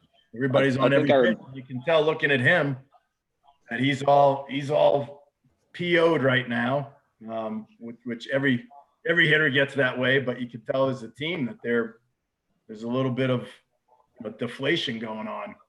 Mm-hmm. But you're exactly right. Defense sustaining the momentum, and here we go. I don't even know. Is this the inning that we score in? Top of the 5th? Is it? This is the key inning. So. How about that? There you go. This is the turning point frame as Jordan Serena pops back up with us. And Bryce and Harrison, it was good catching up with you. We'll certainly hear from more on your front as we move forward. Logan Boyer rejoins us as well because they had the key involvement in this frame. And there's the first base hit that we see as now the bats start get going against Sosa because, as I mentioned, Sosa had struck out 7 over the first 4 innings. And then all of a sudden now, 5th inning, you guys just seem to get into rhythm. So, we'll start with you, Logan. Why was this frame so critical? And how much do you think that it helped that you had seen Enrique Sosa a few times to maybe get a little bit more comfortable in terms of what he was offering? Yeah, I mean, first off, it started, all with Bryce shutting down the top of their lineup. That was a huge momentum swing. And my first at bat, he threw me about 6 of those, and I swung and missed every time. So I knew he's probably going to throw it again. First pitch, so and I got lucky and smoked her out to left field. Go. So we got 1 on with nobody out. So now, Nick, you're up in the box here. And this is a key turning point because it seemed as if this was a routine fly ball, and Nick Jacob Hayward did not cooperate with the baseball there. So you took full advantage of that gift. Yeah, I tell you what, I remember being there at first base with Tish thinking that this was a turning point because it was such a free hit for me, and coming out after Logan already got on base. Now we got nobody out, runners on first and second. I knew we were in a good spot because I think Kenny's coming up here soon. Oh, who's that? Will? Yeah, we got Will, and then I think eventually John. And yeah. We were just talking about with Harry and Bryce about getting out of that inning on the defensive side. They hit the deep fly ball to you, Jordan, for the out number 2. You got first and third. He swings at first pitch and caps it to Will. You get off of there, and everybody's filing out of the dugout, all fired up, and here you go. You know, lead off. Logan gets the big leadoff hit, and we catch a break, you know, and now they're on their heels a little bit. Yeah. That's something Coach always talked about with our team was just momentum all the time. You can see it happen here. Momentum and then missing the fly ball, momentum getting out of the inning. So, I mean, we had specific things we were going for momentum-wise, you know, among every game we played, but that was always something we paid attention to as a team, concentrated more on that than the score. So. That's right. So this is where Will trying to lay down a bunt to advance the runners. And, you know, Jordan, I'm curious because as somebody that plays in the outfield, as we saw what happened with Jacob Hayward, do you remember it all in terms of the lighting and perhaps, you know, the different feel maybe in that ballpark compared to other ballparks you were in and how maybe it could play some games with you? Or did you not think that that was an issue at all? Well, I didn't clearly have an issue. I caught a fly ball just that previous inning. So, you know, every once in a while you get that when the sun has just gone down and the sky is still a little bright, but the lights are on. So once it gets above the lights, it kind of disappears. So, you know, that left field, center field view might be a different thing there. I don't really remember, you know, having an issue, you know, and our corner outfielders did a fine job too. So just one of those things that happens, went our way that time. And you guys certainly took advantage as it's 2 on with nobody out here in the 5th, still scoreless. And this is where the momentum of the game really swung in favor of Columbia because Sosa just had so much trouble setting the tone as he hit Will there. So now all of a sudden we got the bases loaded up. Yeah, I'll reiterate what Coach said last inning. It was like when we got out of that jam, I really think that was a turning point where it's like, hey, we got something going here because now we're, you know, 4 innings through. We've got Bryce on the mound. He's really, you know, working them hard. We were in a tough spot. I think it was like runners on first and second, either nobody out or 1 out. And then to kind of parlay that into this inning, now we got bases loaded, nobody out. I think this is where Jordan was just talking about momentum. This is kind of where that tide really started to swing. Yeah, and what you guys were alluding to before, I mean, just the looks on their faces, you could just see the fear creep in. It was awesome. And you're on base. And I mean, it all started when they didn't score that run, and then we started creeping up, bases loaded, the pitching coach walking out. I mean, you could just see it. I mean, it was silent in there. I mean, I can remember that for those parts. But, I mean, it's pretty cool to just be a part of it. Yeah, especially the look on Iskandarian's sorry ass face too. That was good.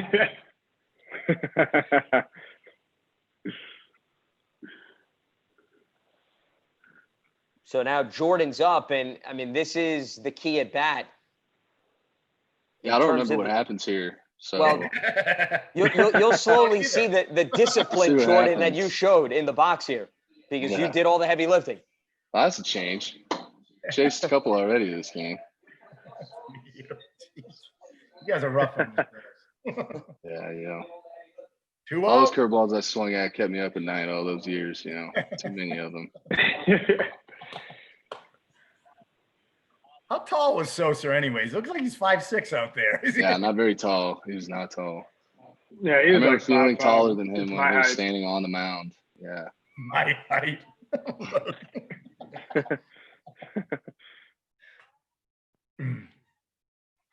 He was chunky though too. I mean, look at those legs.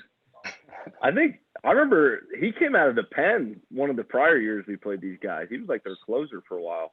Yeah, we had faced him. I think you're right. Yeah, we had. That was it. I didn't realize that.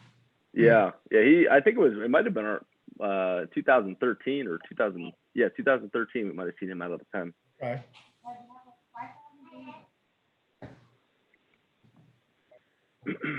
We just saw another cutaway of Brett at third base. For those of you following with us at home, we'll have to keep a tracker in the upper corner how many cutaways they had. The bases loaded walk. Here it is. 4 pitches. Nice, Sordo. Oh, nice. Game winning slightly ahead of me. Ooh, that was close. I must have a bad server. I got about 2 more pitches till we get there. That's what happens when you live in Missouri. My bad. Hey. Hold off the rest of the year. Logan, I'm streaming this off an Xbox and Microsoft Edge. I don't know how I'm beating you, man. Yeah. That's Missouri Wi-Fi for you. Well, Logan, I promise you'll eventually cross home plate. It did happen. You'll see it.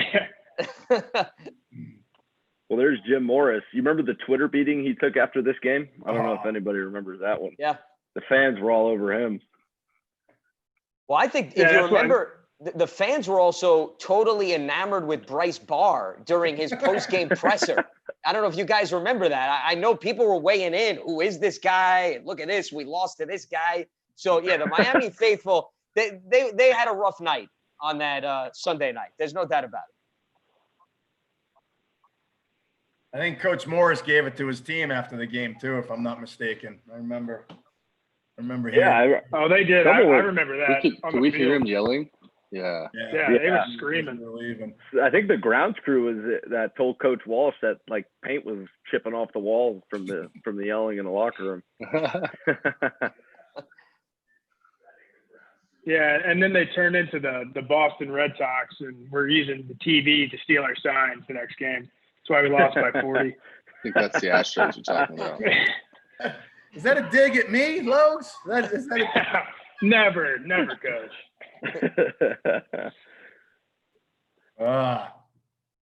Johnny Kenny. There he is. This results in an RBI. I just forget how it happens. Johnny Singles. Gets a good piece of wood on it here. Yeah.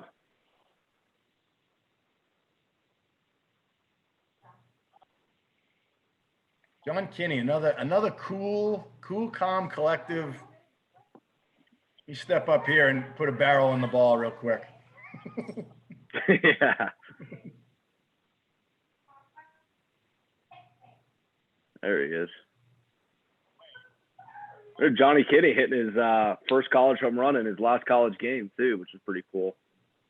It's pretty One of the things I remember from the end there. Yeah. We got a 3-run homer versus Penn.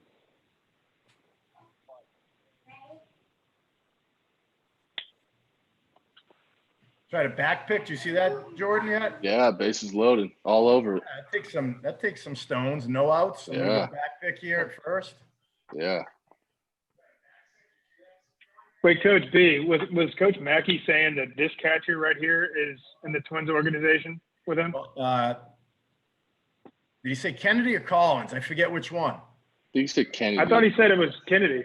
Yeah, Kennedy. Yeah, he said he's in the bullpen with them. Well, perfect timing. John Kinney has just popped up on our screen. There he is. There he is. John, thanks for joining us. How's everything? They're better than they were bet right there. Oh, Score a run. Well, you drove it a run. You did the trick. Yeah, no right fielding that, John. It all worked out. That 5-4-3 made my run from third to home pretty easy right there. How are you, John? I'm great. This is awesome. Good. Good to see you, Johnny. Good to see you too, McGurd, Lobo. I haven't seen you guys in a while. My man. I know, it's been a minute.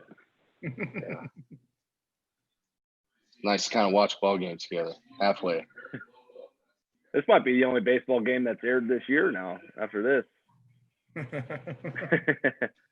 Well, there's not much competition tonight, I'll tell you that, with what's going on in Major League Baseball. So I think it's fair to say that whether it's taped, delayed, or whatever it may be, all eyes could certainly be on tonight's game. And John, before you stepped in, Brett was talking about how cool, calm, and collected you were. And, we were talking about Gus Craig was hurt the night before, so things changed up. You were inserted as the designated hitter. What do you attribute to being able to just step right in and, step in the box and be able to handle your business against a very dangerous Miami team just like that? I mean, that's why I think we all played college baseball, is to play games like this. So I was just so fired up to see my name in the lineup. I was fired up that I didn't have to field. That was pretty cool. It was just awesome. I mean, this is why we all love playing with each other, and this is what we all kind of came to Columbia for. Well, this was a huge inning. As you saw, you guys played it 2 runs and pretty much never looked back from this point on because Miami had absolutely no answer as we're now making our way to the bottom of the 5th, in which the Hurricanes were trying to hopefully respond to what you guys put up on the top of the frame. And we'll certainly hear from Jordan, Logan, and Nick a little bit later on. Guys, always good seeing you go to work in terms of the 2015 game here as we now turn our attention to the pitching aspect. And we're now joined by 3 integral pieces, well, at least 2 right now for the time being, as we got Kevin Roy and Mike Weissman. And guys, good to see you. Appreciate you joining the conversation. How's everything on your end? It's going good, Lance. Thanks for having us. What's up, Coach? What's up, Kev? What's up, Mike? Yeah, this is awesome. That's awesome. Great. Well, let's start in terms of the 2 of you being a part of the 3 straight runs to the NCAA tournament, and this being sort of the pinnacle, going up against a highly ranked Miami team, getting the signature win. What do you guys remember when you look back at how much you individually contributed and the team overall in terms of being so consistent over that 2013 through 15 run? I think the thing I think of is just like how many guys were involved in all of it. I mean, some aren't even on this team, especially when you talk about all 3 runs, guys going back like, Al Black and Spear, Fish, and, so many guys contributing to different parts of it. And I think though that kind of paved the way to give everybody enough experience in this particular tournament to, I think, be able to achieve as much as we did in 2015. Because I feel like, the consistent theme with everybody is being like, everyone's very comfortable being here, very confident. I think that just comes from kind of some previous year's success and being there before and knowing that we did belong there. Yeah, and I think a lot of that was attributed to the schedules that we played. That was the first half of the season was always kind of, it was just a blast going and playing these teams. And I know, Coach, that was kind of a thought process of yours was let's go put ourselves against some of the best guys in the country. My first college appearance was pitching against Arizona. Coach Mackey put me in the game with the bases loaded, and they'd won the college national championship the year before. And so I think as a coaching staff and as an organizational whole, the whole mentality was let's go play the best guys that we can and see where we rank up. And, it pays off when we come playing regionals and things like that, because we know we can hang with those guys. And I look back and I really fondly remember a lot of those stadiums that we got to play at, some of the coolest places in college baseball. And it's a big part of the scheduling that we had. It was always really fun. Yeah, for sure. Funny. So you were bases loaded at Arizona. That's your first experience. Yeah. That was a fun one. I don't really remember too much about it. Probably wasn't thinking straight, but yeah. What happened later that year?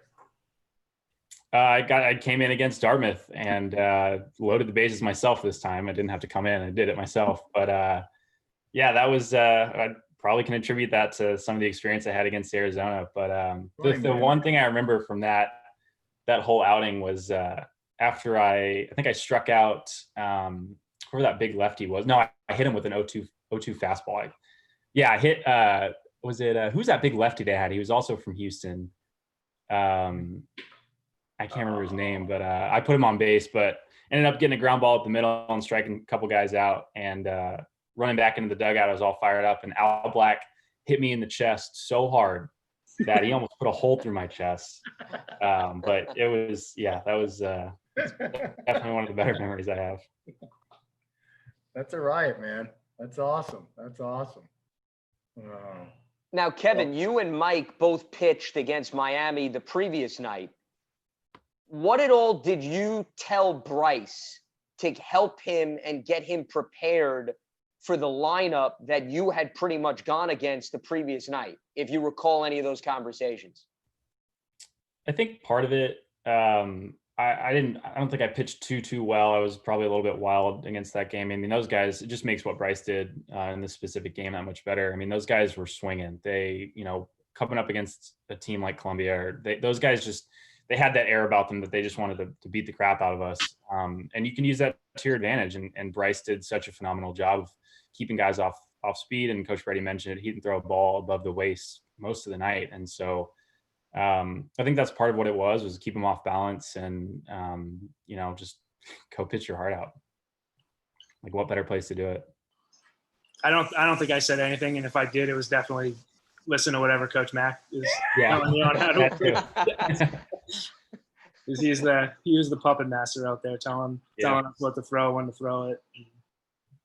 Exactly. That's exactly what I told him. Him helps a lot. Yeah. Well, Bryce just got another double play to help him, and that was a huge storyline in this game. And it's something I'm sure, Mike, you and Kevin can attest to, the defense behind you guys, so reliable in key critical moments, not just in this game that we're watching, but really throughout your runs over those 3 years. Oh, yeah, for sure. My favorite thing in the world is the ground ball that I know is going to Cookie. He's just back over there. Just feel good about it immediately off the bat. You know what's going to happen. And then the outfield, guys running stuff down in the outfield. Ton of confidence. And then throwing to Logan and most of my career throwing to Fisher. Both of those guys being obviously, good at receiving but just the presence that they had back there, those are guys you want to be involved with. Yeah, and I think just knowing that you can go up there and throw strikes, and if guys put the ball in play, it's not going to be an issue. Just letting your defense do the work for you, and definitely was never an afterthought about going out there on the mound and pitching, and it's a big part of why we won so many games when we were there. I think also it's guys like playing behind guys who are good tempo in the zone. Two of the guys that we're talking to right now are guys that, we're on the mound competing their butts off, and the ball's in the zone, the ball's in play. It's not, we're not waiting around. I mean, two very fierce competitors that, want the ball, and guys love playing behind guys like that. No question about it. It's because the quicker you get outs, the quicker you get the hit. Yeah, guys like that. Helping each other's cause. So we've got Bryce Barr with 2 outs here. Nobody on in the 5th inning as Columbia put 2 runs on the board in the top of the frame, and just getting the better of this Miami lineup time in and time out throughout the course of the first 5 innings, which is what makes this game so memorable. And when you look back, Kevin and Mike, watching what Bryce was doing, and I know you alluded to this, Kevin, earlier, it makes it even more impressive based on what happened the previous night. But, what was it about what Bryce had that day? Did you see something as a spectator? I mean, you know him well as a teammate, but was there something that was different about Bryce that day that maybe you guys had not seen previously? I think it's not even about what was different. I think it's the way that if you put Bryce Barr on the mound, he was going to go out and pitch. And he was a really good guy and I'm sure Bryce, if you're still on here, you can probably attest to this, but he kept the same mental and headspace pretty much anytime he came on the mound. I mean, he never had his lows were never too low and his highs were never too high. And I think in a situation like that, like this, that's all you can ask for. And so, it's not like we were watching in the bullpen and watching him just throw a lights out bullpen. He might have not even had a great bullpen for all that matters. But he just went out there and competed, and he was always one of those guys that would do that and never let any moment kind of get too big for him. So, I think a lot of people who were watching this were surprised at the outcome or caught off guard by how well he pitched. But, I think that speaks volumes into a lot of our teammates and a lot of the pitchers on the pitching staff. And other guys have mentioned this before. It was just like, hey, next guy up, who's gonna get the ball today and who's gonna throw well. Well, and I agree with you because I think that right here. Yeah, from like a 10, 11 pitches, he's throwing changeup after changeup after changeup, and he keeps just barely following him off. This is awesome. Yeah, this is Willie Abreu up at bat for Miami, and full count, and almost beat him with the fastball there. handling his business. It's unreal. Yeah. What do And you- that, Kevin, is what made it so impressive. Yeah. The fact that you're right, from a national perspective, nobody gave this team a chance. Certainly, it's easy to overlook a freshman on the mound who had not pitched since April, yet you can really throw that all out the window, based on what he was able to do. Yeah. And I go back time and again to the teams that we played throughout our years there. And of course, Bryce is a freshman in the situation. And it's just all about the setup. It's everything that we did in the preseason, who we played before, taking care of business in the Ivy League. This being the third time we were in this situation, that we progressed from a team as the first time we went to Fullerton my freshman year. We played good teams any regional we were in, but we saw ourselves evolve as a team from going to, hey, it's awesome. How cool is it that we get to play in a regional, to let's take some games off these guys. Like, we know we're good enough. And then here it's just like, let's win the damn thing. Like, there was never a doubt that we shouldn't be here. I mean, we fully expected at the beginning and the end of each season that we would be in a position like this. And if you ask any guy here, any guy on the staff in the lineup, our expectations were Omaha. It wasn't, I mean, obviously it was a step-by-step process, but the Ivy League championship, regional, that was a rung in the ladder. We wanted Omaha.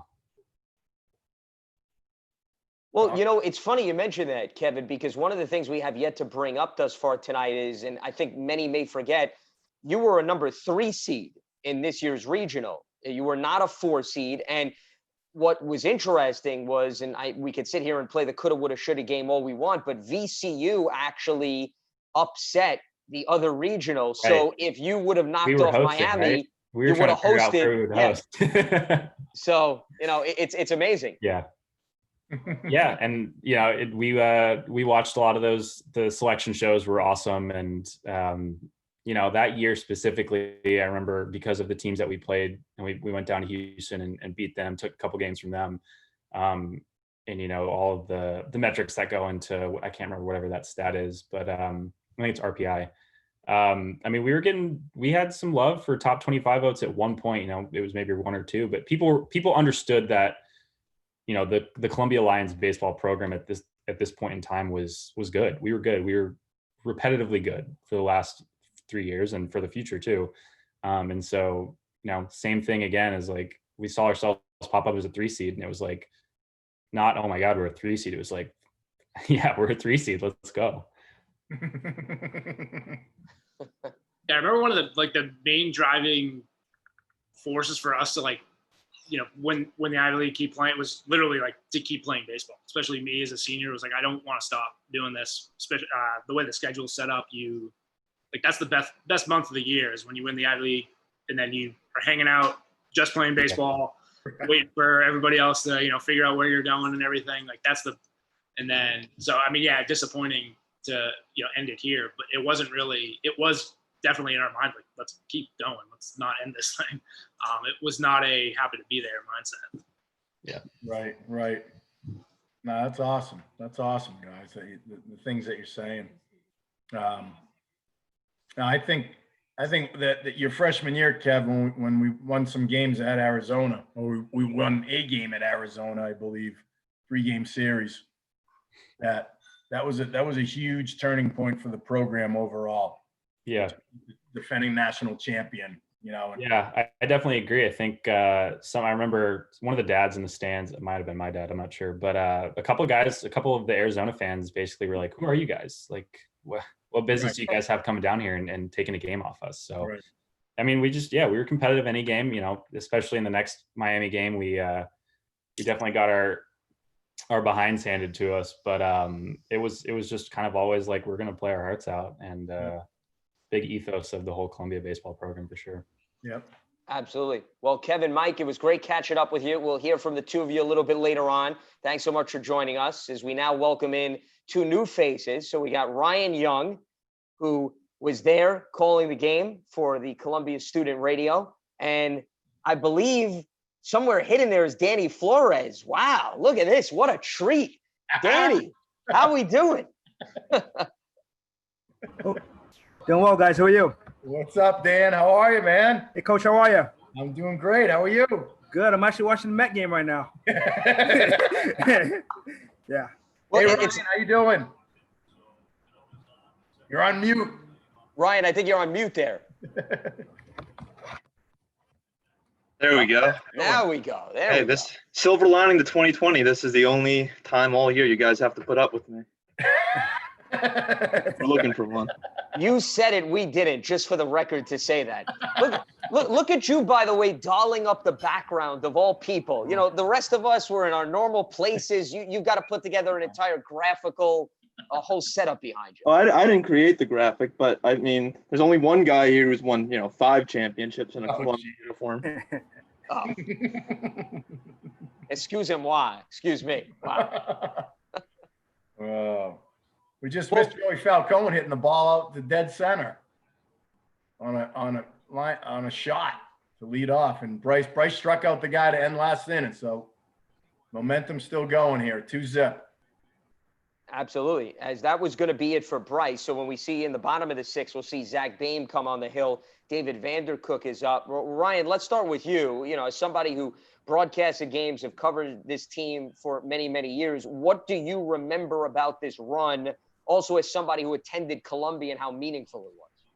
Well, for those who have no idea who I am, I was a senior during that year at Columbia, so let's just pretend I was a power hitter on the team. I kind of prefer that at this point. Well, we could also play you off as a running back for the football team. By the way. That's true. That's another way to spin it, because Ryan Young does play football at Right, Columbia. multi-sport But go athlete, ahead, yes. exactly, yeah. That was a crazy week for me. I told myself that if Columbia was on the East Coast, I was going to try to come down that week. So it was a mad scramble in a couple of days to get down there.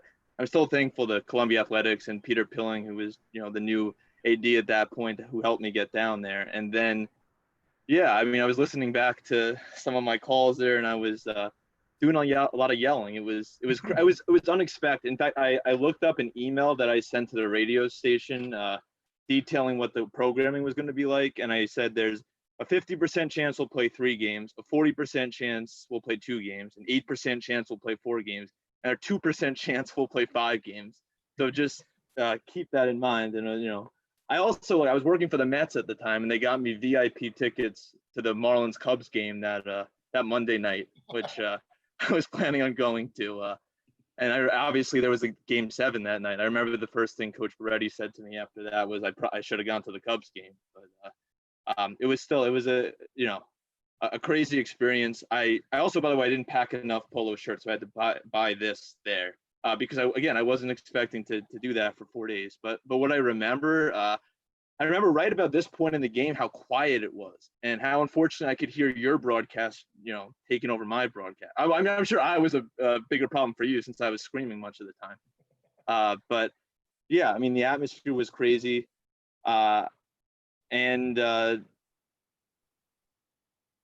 just if you think of the context of that game, again, Miami by runs per game, they were the 2nd best offense in the nation. And, Columbia's playing its 4th game of the weekend. After game 1, Coach Peretti couldn't tell us who was starting game 2, I think, and Bryce can confirm this, but he didn't find out he was starting till less than an hour before that game. You guys obviously talked about how those starters hadn't, the freshmen hadn't pitched in, nearly 2 months. And, it's incredible, what went on. 2-hit shutout. I listened back and I wonder why I was screaming the whole game. But then you think about that context. And as you guys were just saying, with VCU winning that night, there would have been an NCAA regional in Brooklyn the next week with Columbia hosting. It's crazy to think about. It is crazy to think that. Absolutely.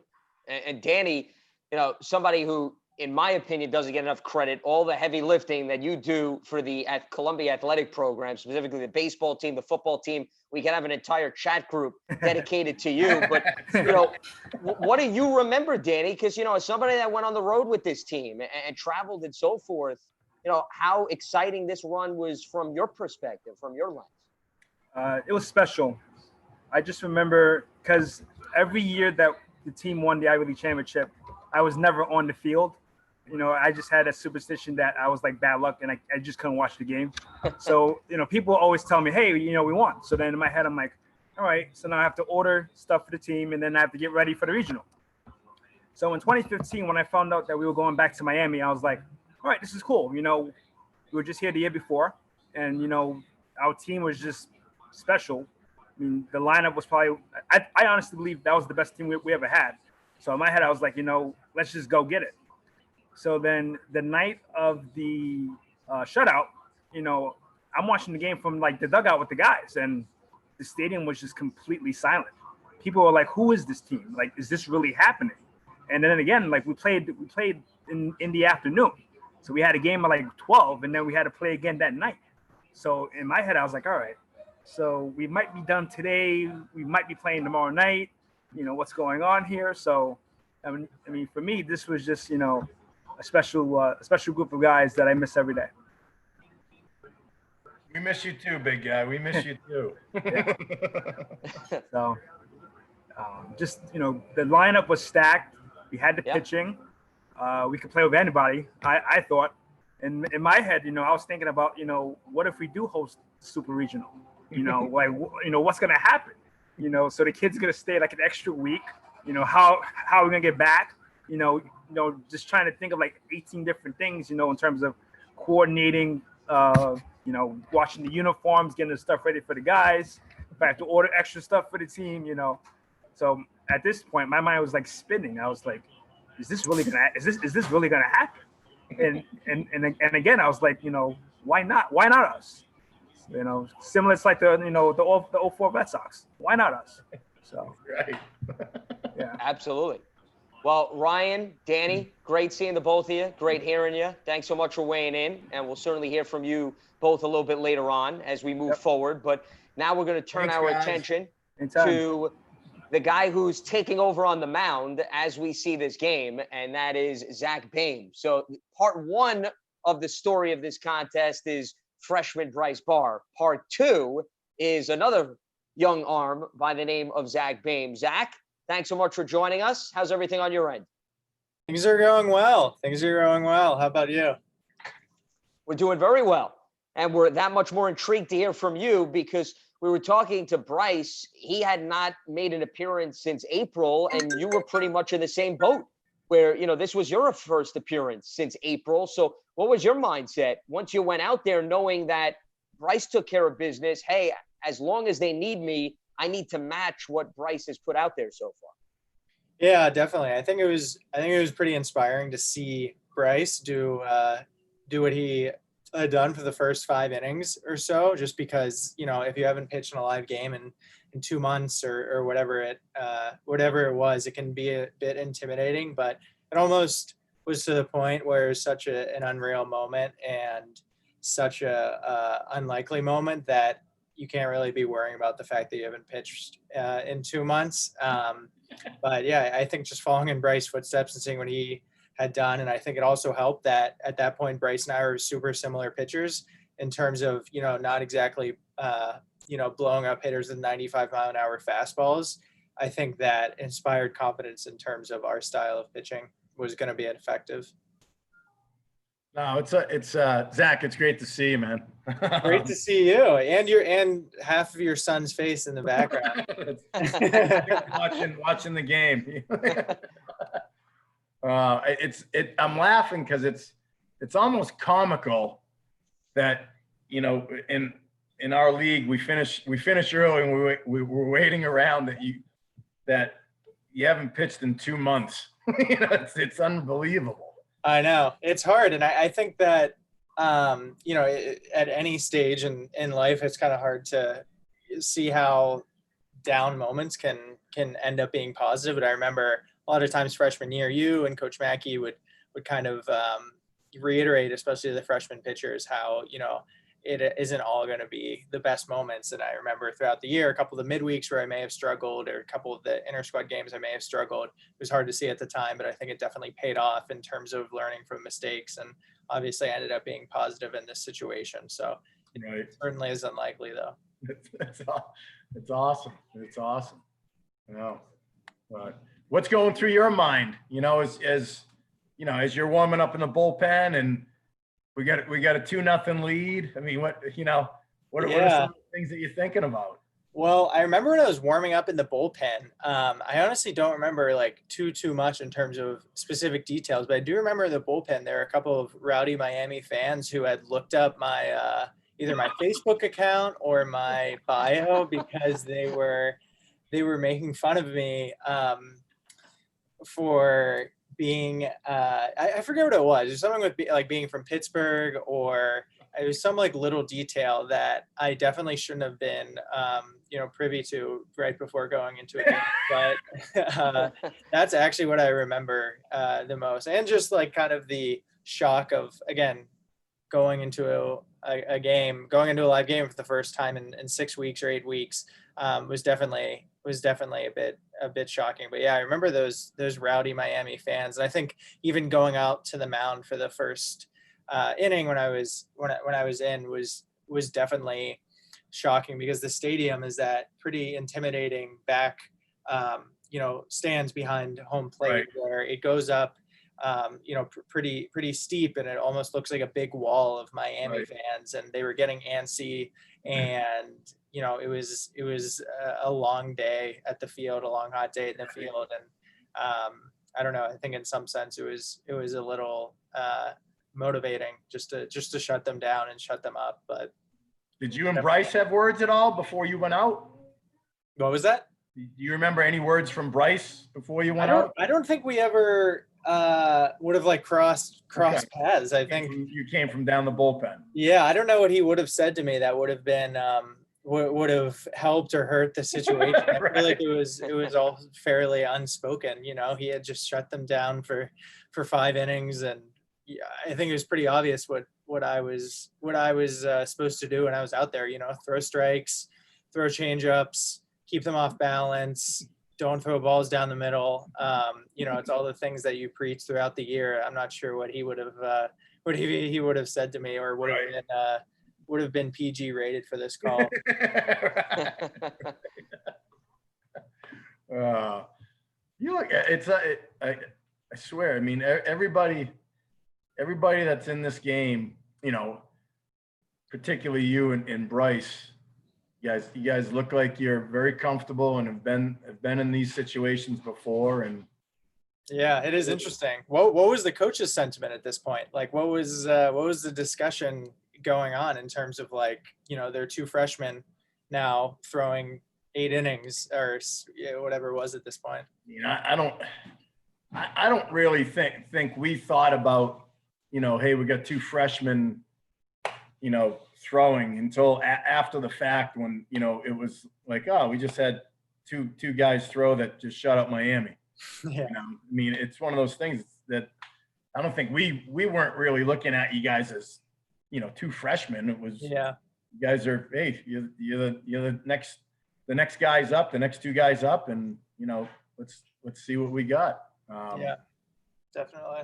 So, And especially at that point, there weren't exactly a ton of arms left, left in the pen. It was more of a, yeah, you guys are the next 2. To give us the innings, and we'll see where it goes. When you go out, you get the 1, 2, 3 inning. Now we're into the 7th. It's 2-zip. And I think one thing, I'm interested to hear your thoughts on this from a Miami hitter's perspective. I feel like they were probably frustrated seeing, Bryce and I flash 85-mile-an-hour fastballs up and them not scoring a run and having 2 or 3 hits or whatever. I feel like at some point they had to almost tense up and get frustrated themselves and almost compensate. Yeah, they're trying to do a whole lot more than what they need to be doing. I mean, yeah, the rollover ground ball to second base. There's a the rollover to Nick to start the inning off. The ground ball to second base was a ball out of the zone. They're trying to force the issue. Yeah. And that's a normal thing. From an offensive standpoint. Yeah, you're trying to do more than you need to do. Well, Zach, before we turn back to the heavy hitters, as Nick, Jordan, and John pop back up, just curious your thoughts, because as impressive as Bryce was, I don't want it to be lost in the conversation. You retired all 9 batters that you faced in this game. It was 9 up, 9 down. You had 1 strikeout. I mean, that is pretty impressive. When you think back, hey, going in there, if I would have told you you're going to face 9 batters in that Miami lineup, you're not going to give them anything, and you're going to be able to control all of them, what would your response would have been? I definitely would have been surprised, but I think in that kind of situation, you have to have the confidence that you're going to do exactly that. I think if I went into that outing saying, this is the number 3 offense or whatever, and they have this hitter and that hitter, you're already setting yourself up for failure. So I'd like to think I was pretty confident in myself, but I guess from an objective standpoint, the odds weren't in my favor at that moment.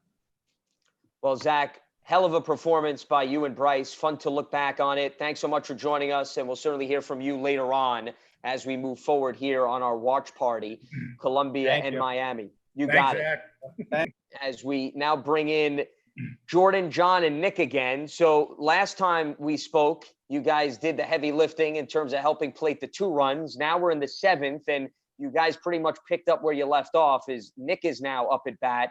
And Nick, we were talking about that this was your big game, 2 singles, looking to add a 3rd now here. And something tells me that you're going to have success in this spot once again.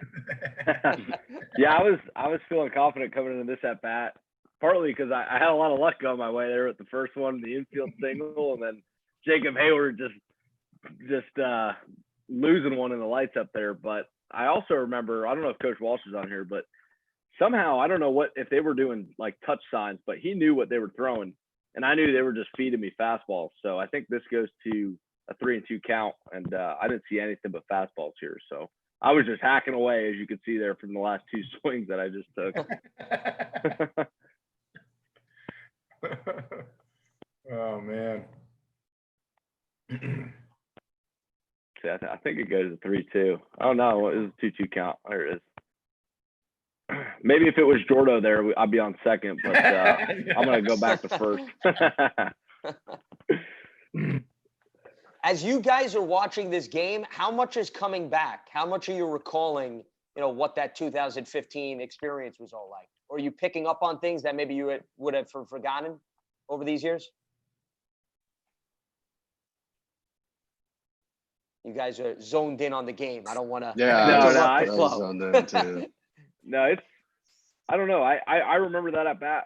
A lot of these memories are hard to come by. I definitely remember the final double play. I know we'll get there in a couple innings, but it's hard. I don't want to. This was like obviously one of our final games in the season for Jordo, his senior year, my junior year, Johnny's junior year. So it all kind of blends together. But this night in particular, there's a lot of things that stand out, and this is where it kind of starts to piece together. And like you were talking to Zach Bain last inning. When he came in and started, shutting these guys down, it was like, this is kind of where, again, we started to feel very confident. I remember feeling confident standing there on first base here, especially with, Willie coming up and Jordo and Johnny also coming up this inning. Yeah, this day is pretty seared in my memory. I especially remember the game before blowing through Coach's stop sign to score a big run late in the game. Third base. So that was a deke, Johnny. It worked. Did it on purpose. Like I said earlier, I don't remember much about this game or the game before. I remember the game before being mentally exhausting. So going into this one, we definitely needed a recharge. The AC weight room helped. But other than that, it was pitch to pitch for me, and it kind of it's one of those games we just went out and kind of went through it like we normally do. I don't think that's why it's kind of lost to me what happened that night. It was just a crazy night. Yeah. I don't remember you going through a stop sign, Kenny. I remember that. I remember that. Coach, I'll never forget you walking towards the dugout afterwards. Were you safe? Yeah. Well, you were right. It was the right. You made the wrong decision. Correct. Johnny saved you.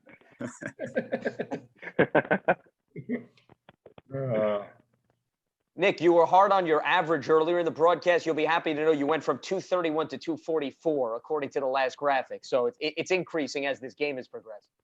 That's good. That's a good thing about the Ivy League schedule. You play a lot less games. Your average is a little bit more likely to fluctuate. So you get a couple hits this game, and you bump it up about 0.1%.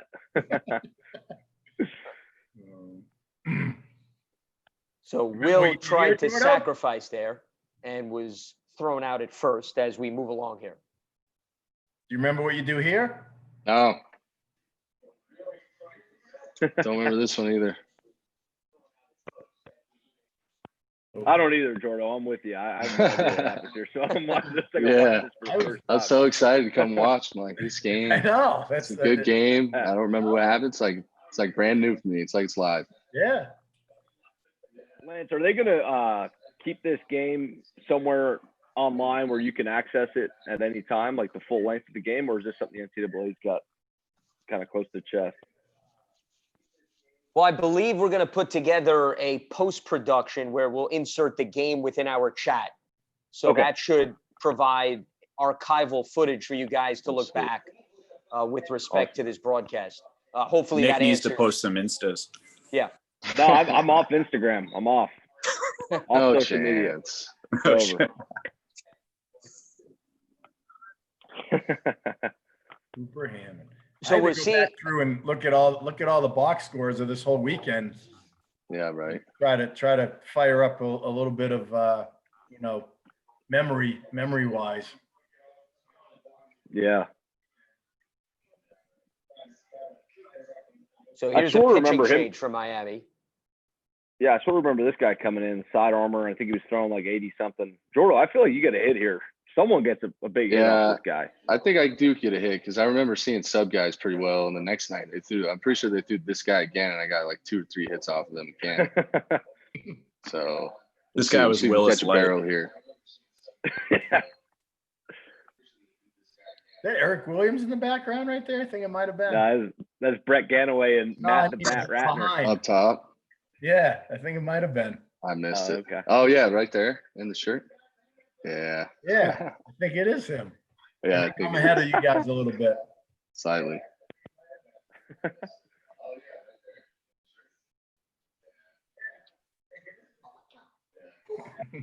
Yeah, 78 miles an hour on the outside corner.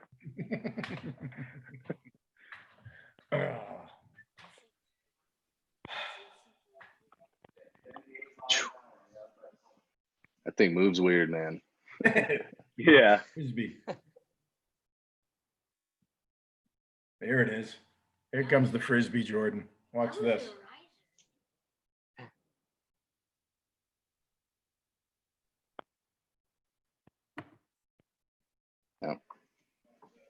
You got a Getting mean a beard nice going lead there, off a Jordo. second here. That's about as long as it's ever been right there. It's pretty thick. Yeah. I mentioned it a earlier. I remember it thick being pretty beard. hot. Yeah. I had for graduation too. So Yeah.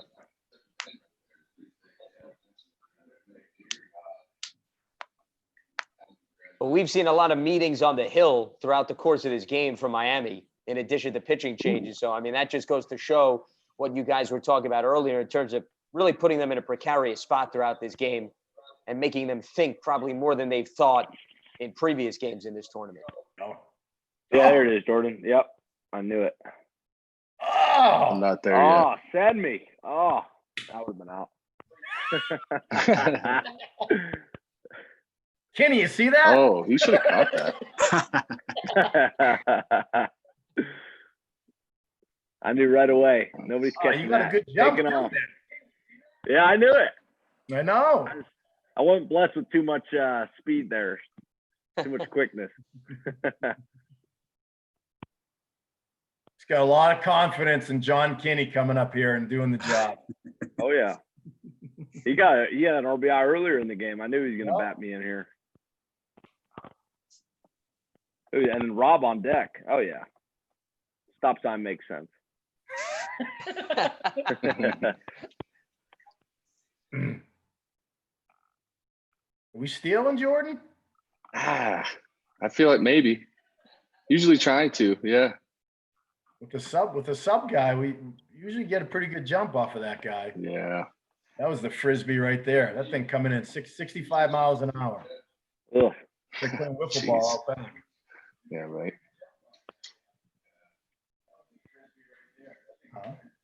Yeah, it's coming again.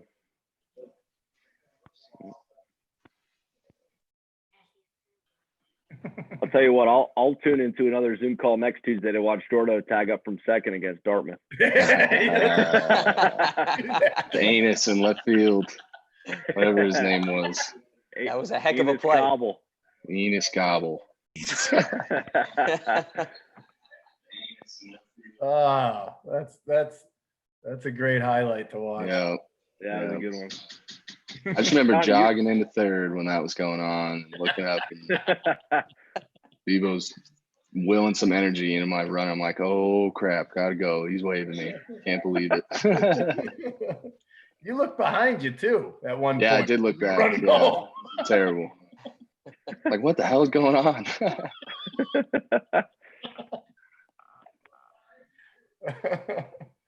Johnny, you remember what you do this at bat? I have no idea. Oh yeah. Oh yeah. Oh yeah. Uh-oh. All right, we'll leave it a surprise for everybody else. Me and Jordo will be the only ones in the dark here.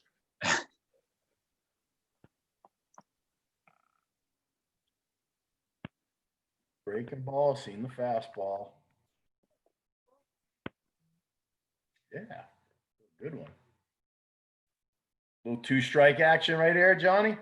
Yeah, I think this next pitch was a close take.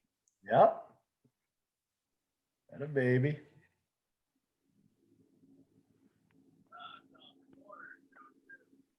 Ooh. Definitely. Yeah, that's outside. In the Ivy League, I'm sitting on the you're watching. Yeah, we'll see you. Oh, there you go. Yes. That a baby. There it is. Johnny, you had 2 RBIs this game, huh? I don't think they give you the RBI for the double play, but Really? I forget how rules work in the league. this is the only one I remember. That was a good 2-strike swing right there. That was, man. All my swings were 2-strike swings. And John is correct from a statistical standpoint. They did not give him the RBI on the previous at bat. So see, his memory is on point. Do not doubt John Kinney. No one knows this, but I kissed Coach Tisch after that play. Good thing they didn't get that on camera, huh? Everybody would know it. Knocking another guy out. Jeez. I didn't realize we went through so many guys. And I didn't either. This is like a typical Ivy League game where they Panic start button. They start breaking everybody out of the bullpen. Yeah. Daniel Briggy, this guy probably hadn't had how many innings he's got on here? 29 innings? The New York kid. 60-something games. Oh, okay. Broughton on the Hudson. Oh, I didn't know that. I don't either.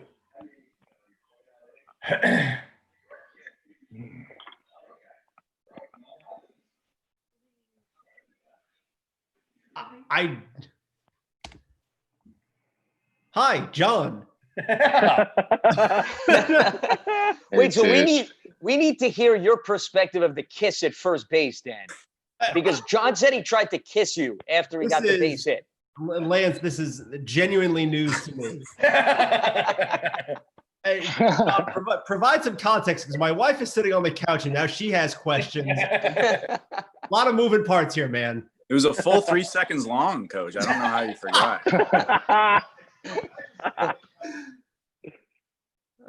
Came up We with can edit this out if you want. I'll leave it in. Who cares? No, this is the juicy stuff. We got to leave it in. There's a big time wild pitch coming up here, Jordan, that he picks. Oh man. Not supposed to be able to make that play. No. Yeah, that's wild. Oh, nice play. Yeah, that's an LB or Mike Fisher play. Yeah. Out of him. It's nice hearing from you guys that you guys genuinely don't remember this game either, because people don't believe me when I say that, but no recollection of any of these events until a double play. I don't I don't remember any of this, but I remember you getting tossed versus either Dartmouth or Penn. Senior year. That was against Penn. That was against Penn your senior year, Nick. And you gotta when a ball hits off the scoreboard, it's usually a home run at our field. One of my fondest memories of college baseball, and I don't remember much, but a classic.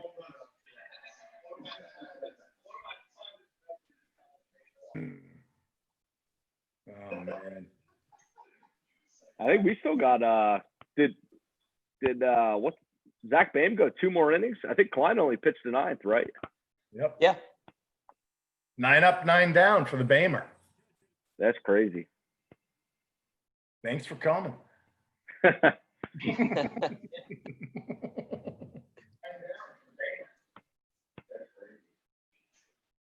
3-2.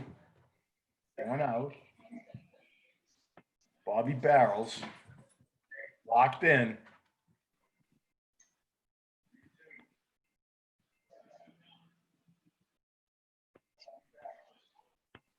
I told Vandercook earlier, we left 10 guys on base in this game. We should have blown them out. Not a lot of 2-out ribeyes. Oh, that's a tough call. It is. Hey Rob, if you're listening, that's a bunch of bullshit right there, Rob.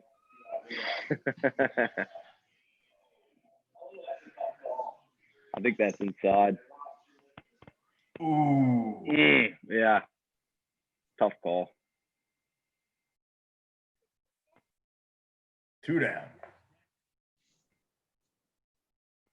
I think it's at this point in the game, not that you're not doing it, but I think even before this, when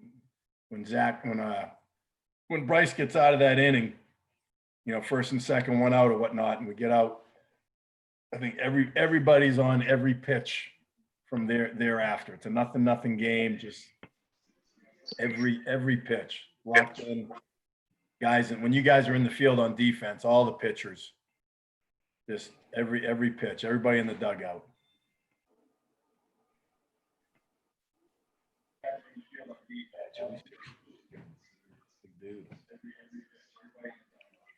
What? Kyle Bartleman got a flash. You see that? AB, did you see that?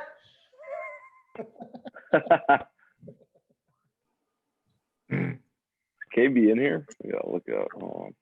He's here somewhere. He's in the mix.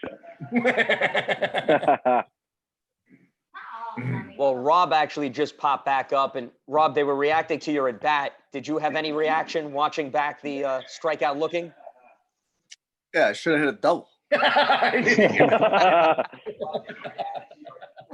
Well You said. should have had some words with the home plate umpire there, Rob. That was a brutal call, in my opinion.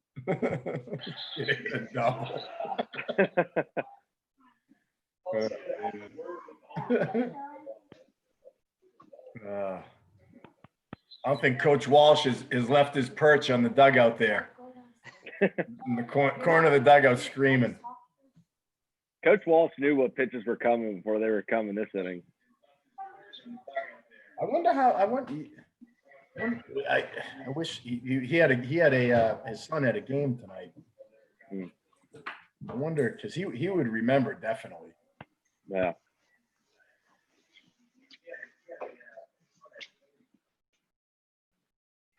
Oh man.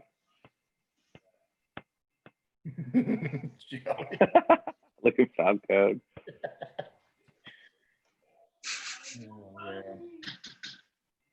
Coach, how you enjoying coaching the little guys? Good. What's up? I didn't make it to the game tonight. I think he's glad I didn't. There they are. Oh, I'm falling over. Oh, watch your toe. So Falcone now up here with 2 That's on. what happens.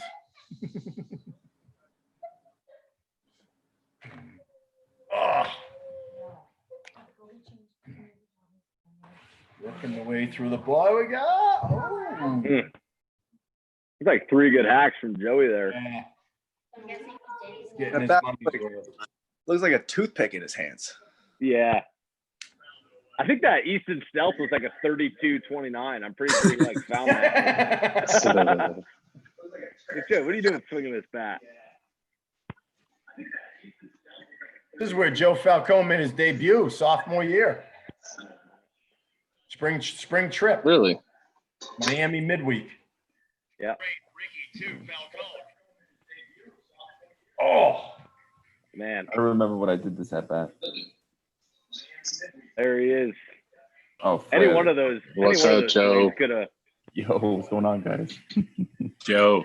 Good pass. Good pass at it. Yeah. Joe, I thought you were going parking garage over right field there with any one of those. I wish that thing wasn't there because I kept swinging for it the entire tournament. Remember, Joe, you saw sophomore year. We were at UCF, I think. Yeah, and I think that hit was off of the first start of the little. Oh, was it? Stocky kid. No Sosa way. was his name, right? No way. It was a laser to center, right? Right center, something like that. Yeah, remember that one? Ty Weist, are you on here? Yep. Ty Weist is joining us driving? now. Ty Weist. No hands? Absolutely. What is he doing? Ty's on mute right now. Now he's off mute. There we go, Ty. There we go. What's up, guys? What's up, dude? What's up, Ty? Jordan, long time no see. What's up, man? Saw you just a couple days ago. You pulled over? Yeah, I'm sitting here in Dillon, Colorado. All right. What are you doing up there? Going to the mountains. Oh, sweet. So we're bringing in Ty Weist and athletic trainer Pete Cruz. And Jordan, we will speak to you a little bit later on as we heard from the key batters who took care of business in the top of the 7th as we move to the bottom of the 7th. So, Ty, you pitched actually against Florida International, the first game of this doubleheader day. So what was it like taking care of business in that earlier game and then sort of being a spectator here watching this big victory and great performances by Barr and Boehm? Well, I remember, I think I was more nervous than the guys out there. I was just like, I can't believe this right now. It was a lot of fun. But I do remember one thing about Bryce during his outing. He kept, between innings, he kept just talking and speaking gibberish to me. And I'm like, dude, I don't want to be talking to you. You just keep doing. But he just kept talking and talking. And so I just was like, yeah, right on, man. Like, don't know what you're saying, but whatever it is, it was working. And so it was a lot of fun. And Pete, what do you remember from being a part of this very notable run in 2015? I mean, I remember how hot it was down there. This was like my first regional with the team, my first year with the team. And I was filling big shoes for Craig LaBianco, who was there before me. And the first thing Coach Brady told when I showed up, he goes, "You can't beat Craig." I was like, but a lot of these guys, they bring up the time in the strength room when, you know, the AC was kicking. I remember myself and Kirsch Horhol are running around trying to get these guys electrolytes and Gatorade. We're like, all right, guys, nobody's allowed to pass out because it's really hot. We're trying to get their arms ready before the game. And I remember the whole experience was just incredible. Well, it was a very unique night because of the two big victories that took place on Sunday. So we're now in the bottom of the 7th. And Zach Boehm is basically still in cruise control with 2 outs as Ty Weist popping back in and out of the lineup here. And Ty, you mentioned that, they were trying to talk to you throughout the game, essentially, and you were telling them, hey, take care of business. What is it about pitchers? And, everybody sort of has a different style and approach in terms of a big game like this. Yeah, I mean, for me, I didn't want you talking to me unless it had to do with the game. But so I just didn't want to, whenever guy was pitching, I just wanted to stay away from him unless I had something for him or if I knew it didn't bother him. But Bryce was very vocal in the dugout that night. And then I remember Boehm, he was quiet. And I remember after this inning was over, I was feeling good. I was like, I think we got this. Well, there was no question. Yeah, that I would walk away from pitchers pretty consistently. Like, don't talk to me, man. Worry about the game, and he'd just beeline away from them every time. Well, it just goes to show you everybody's got their own unique style. Some guys are talkative, some guys are quiet and in the zone and so forth. So, Ty, Pete, it was great seeing you. Great talking with you. And we'll check back in with you a little bit later on as we move forward here to the 8th inning. And Randall Kanemaru back with us as we now turn our focus back to the offensive side of the ball. So I know you and Brett were exchanging some pleasantries earlier on in terms of the approach to this game. I don't know where you want to take the conversation now, Randall, because you've provided us with such great content. I don't want to take away from your mojo this evening. Oh, no, you can do whatever you like. But yeah, I know me and Coach, I mean, everyone knows me and Coach definitely butt heads about hitting quite a few times. Just right when I came, actually freshman year, fall, he actually like didn't say anything to me, and that was like my best fall ever. After that, it was all downhill. The coach was great. I just like to talk crap to him all the time because his BP curveballs are just awful, and he thinks they're the best thing out there. So, just gotta put him in his place every once in a while. Well, it looks like you're trying to lay down a bunt here as we're watching your at bat. Yeah, it's a mistake. I don't know why Coach called it bunt. I don't either. That is just gross. Oh my! This might be the only bunt. No, foul ball. That form is gross. Rick, you look like a in shape, athletic. I mean, it's amazing. Yeah, I wish I could say the same about you. Boy, the zingers are coming in strong tonight. Randall brought his A game, man. He's not holding back tonight. Oh, you should see him somewhere at practices. Got really intense. Started sweating everywhere. The best one was my sophomore year when we're in the blue cages or the blue gym, which was already an awful start to practice. You're already on edge when we're in there, and then we started talking about hitting. I don't know if this is the same practice, but remember that one time where you asked me like, where's your hot zone? And I said my height. Like our communication was just never on. But then there's one time in the fall when we had individuals, and I was the first one, and then we started butting heads on hitting, and all the balls were all over the cage, and then you and I were just talking about hitting through 2 other indies, and Coach Tish is just pitching like twice as fast in the cage next to us since you weren't pitching, and we're just arguing about hitting the whole time. That was a blue gym. That was a blue gym day, Randall. I distinctly remember that. Yeah. About communicating, Randall. We like to over communicate. or just argue, or just on each other's nerves. You also sent us, I think, a 6-page email the next day with links included about and pictures and diagrams. I spent like the whole day writing that up, and actually, I talked to Will about it. Like me and Will talked about hitting, about everything, and then I also talked to Jordo about it because that was my sophomore year, and you know how Jordo like is all about like technique and stuff with hitting. And I sent him like that whole thing, and he's like, "Wow, I wish I could send something like this to Coach." And I'm like, "Okay, I'll send it." It was a good email. It was a really good email. I was super nervous too because I'm like, this kind of goes against what Coach is saying about hitting. But, it was a good email. It worked. I mean, your hitting philosophy changed over my years there. It worked out for you, man. Yeah. There you go.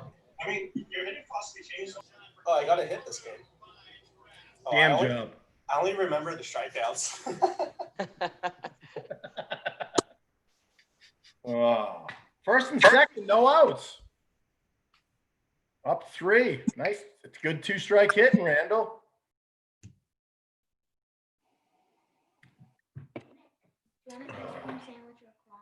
Fought through that at bat after attempting the bunt earlier on. Yeah, Coach really put me in the hole there. It's like automatic 0-2. I can't lay down a bunt. Just having to overcome, Randall. Just having to overcome. So much adversity. The only time in your career we ever asked you to bunt, honest to God. Honestly, that's probably true. You know, I mean, I'm in the 7 hole. That's what I'm supposed to you're do. the last guy picked all the time. No, that's fair. I'm just like a wasted out. It's like if you're going to get out, you might as well move the guys over. You know. I don't blame you. And here comes another pitching change for the Hurricanes, which certainly happened multiple times throughout the course of this contest. When you look at how many guys they utilized, they wound up utilizing 5 pitchers. So here's the last one, Sam Abrams, who they actually brought into this game. He wound up pitching the final 2 innings. And, you know, that was the thing that I think was a common theme as you look at the statistics from this game. You know, Sosa started off strong, but then you wore him down. He threw 79 pitches and then even got the other relievers up there for limited opportunities in which they were in this game. I mean, the last pitcher, Briggy, was in for 2/3 of an inning. He threw 23 pitches, and Cooper Hammond, who failed to get an out, wound up throwing 9 pitches. So, you know, you guys just from top to bottom really did a good job just wearing down this Miami pitching staff that they were throwing at you. Great bunt right there. Yeah, I was about to say. That's how it's done right there, Randall. That's textbook. Hey, in my defense, okay, Will also struggled earlier in the game, and he's like our best bunter. So there's no way your expectations of me should be higher than Will's. What's your definition of struggle? Because he got the bunt down. He did his job. Yeah, well, I got a base hit. That's like almost better, right? I wasn't out, and we got another guy on base.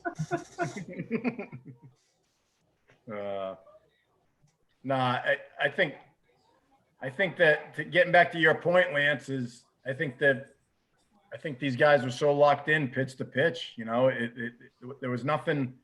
There weren't many, if any, at bats given away. You know, in this game, there really weren't. I mean, you talk about the number of balls Randall just fouled off.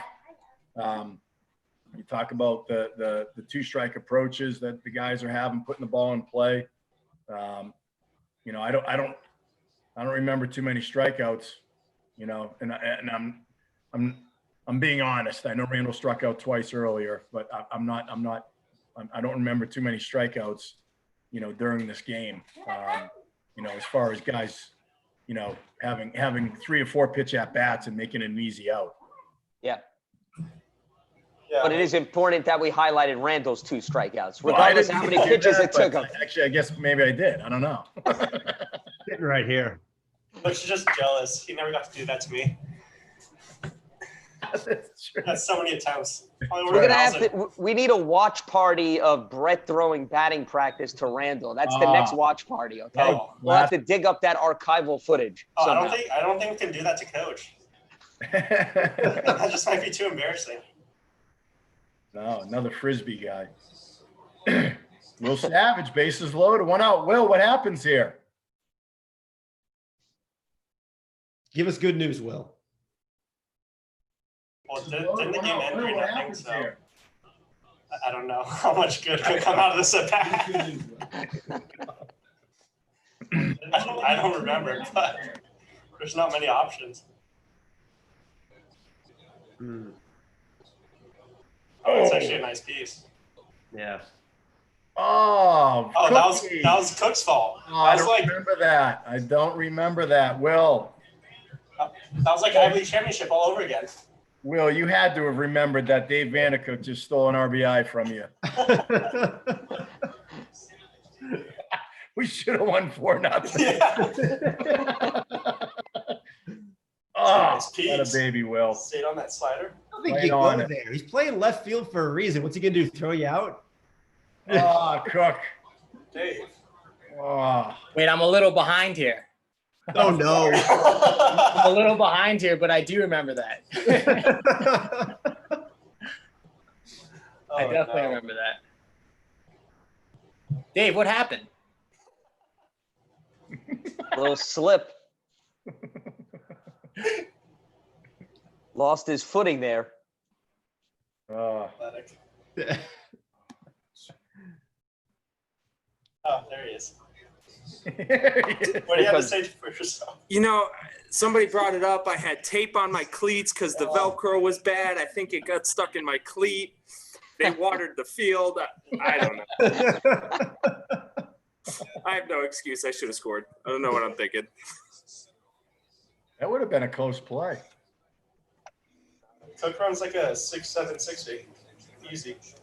Yeah, I'm the guy Coach holds up every first and third drill at second base. So. Oh, I would pray Coach would do that. Nobody was paying you to run the bases, Dave. Hit hanging changeups and play good defense. I could have stole some bags. You know, never gave me the steal sign. Never green light. You know. I can say the same. How rude. Yo, Randall, you're freaking killing it. This is amazing. Oh, thank you. I feel bad for Coach. I feel like he's still going to kill me when I come over to my apartment and kill me. Never, Randall. Come on, I can take it from you. Oh, you have to say that right now, but you're going to text me later tonight. Some mean things, and I won't be able to sleep. all right. Bottom of the eighth we go. Keep clapping, fellas. Okay, here's Jordan Serena. Top of the order.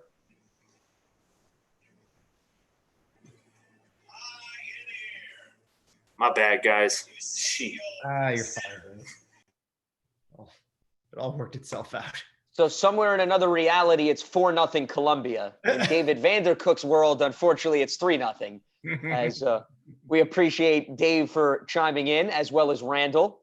So we are now heading to the bottom of the eighth of this ball game as we come down the stretch with Columbia still up 3-0. And Zach Boehm, once again, 6 up, 6 down. Just a tremendous performance from him, as well as Bryce Barr. And, you know, this is going to be a segment where we'll be focusing on the two coaches here with Brett and Dan. And I'm curious from your perspective, Brett, when Bryce finishes those 5 innings, how difficult was it to determine, do we take him out? Does he got enough gas in the tank? Do I leave him in? Do I want to disrupt the momentum as opposed to actually handing it over to Zach? I think he gave us the 5. He did an unbelievable job. You know, the plan, you know, prior to the game was, you know, let's see how much we can get out of him, and then, you know, Boehm's the next guy in line. And you know, I think, you know, he gets out of that 5th inning, because there was a long at bat, I think, previous to that 3rd out, if I remember right. Abreu, wasn't that the inning Abreu had a 12 or 13 pitch at bat? Yeah. So his pitch count was in the 80s. So, you know, he giving us the 5. We know we got Klein, you know, available. So let's hand it over to Zach, and we got a 2-run lead, and let's see where it goes from here. You know, if he can continue to keep the ball down in the zone, which he is doing, and you know, mixing the speed. You know, getting these guys, you know, there's a couple balls they're hitting well, no question. Nice play by Paler coming up, but you know, talked about earlier, these guys got outside themselves as far as trying to do more than they're trying to do more than they're capable of doing, swinging at some pitches and stuff. So they helped us out a little bit, but our guys continue to pound the zone. We weren't giving anything free up, you know, no free bases. You got to hit your way on, and hey, things played out very well for us. And as you just noted, great defense again. Paler charging for that ball to back up Boehm. Just another example of not just the infielders doing some of the heavy lifting with the double plays, but the outfielders too. And, you know, for those of us who may be just joining us, we talked about Gus Craig not available in this game because of injury. So, you know, you play a game of musical chairs in the outfield with Paler and Falcone, and, you know, nothing came back to bite you, fortunately. Guys just, you know, hung in there. They took on their roles, their responsibilities, and they came through with flying colors, whether it was on the mound, whether it was in the infield, whether it was the outfield, you name it. No, I agree. And it was just the type of team that we had, you know. I mean, Rob's comfortable going right over, no questions asked. Joey's going to go out.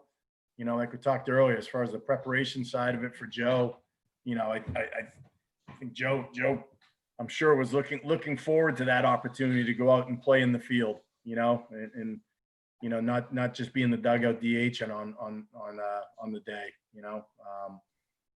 but it's interesting. These guys look like they're taking a strike, early in the count.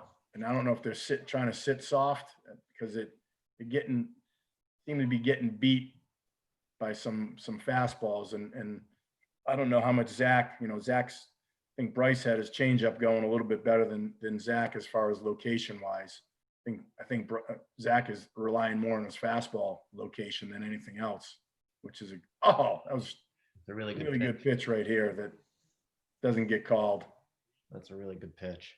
One thing I noticed with Logan Boyer is ahead of his time here. I mean, you talk about manipulating the baseball like they talk about doing today. I mean, he has done an unbelievable job this evening on the low strike, and that's something that in today's baseball 2 years ago, it started big time with everybody really working under the ball, and Logan's done an awesome job this evening. Here you go.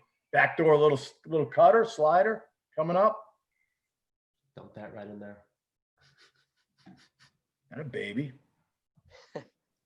And Logan was such a clutch player for you guys in 2015, right? I mean, some of the hits that he got down the stretch big time en route to the regional, and then, of course, what he did in the backstop. Big time. No question about it. Competitive kid, football mentality, living in the moment. I mean, he's running the show back there too. These leadership qualities are outstanding. And he got the leadoff hit in the inning. We scored 2 runs. Gets up there after we get that big out of that out, and he comes up and smacks the hit, gets things going. It's big, having a group of seniors like we did on this team. Guys that obviously great players for us, but really great leaders. But then also to have the juniors that we had. You think about this year's junior class, and you got guys like Logan and Nick that played every day, basically from the time that they were sophomores, even starting a little bit when they were freshmen. John Kinney was a huge contributor in 2014 and 2015 on the mound. You got Adam Klein, Kevin Roy, and a good number of other guys. Matty Robinson, pitched in a good bit. And to have that kind of veteran leadership was really significant for us. I don't know if you guys noticed, but earlier in the game, Bryce walked a guy on 4 pitches, and the first thing the camera cuts to is Nick McGuire coming in and taking a visit with him, just to slow things down and, get him to where he wants to be, where he needs to be. And as a coaching staff, that just makes our job so much easier when you got guys that are doing the heavy lifting on leadership for you. It just makes it so much fun to come out to work every single day. Yeah, basically the extension of the 2 of you, as well as the rest of the coaching staff on the field.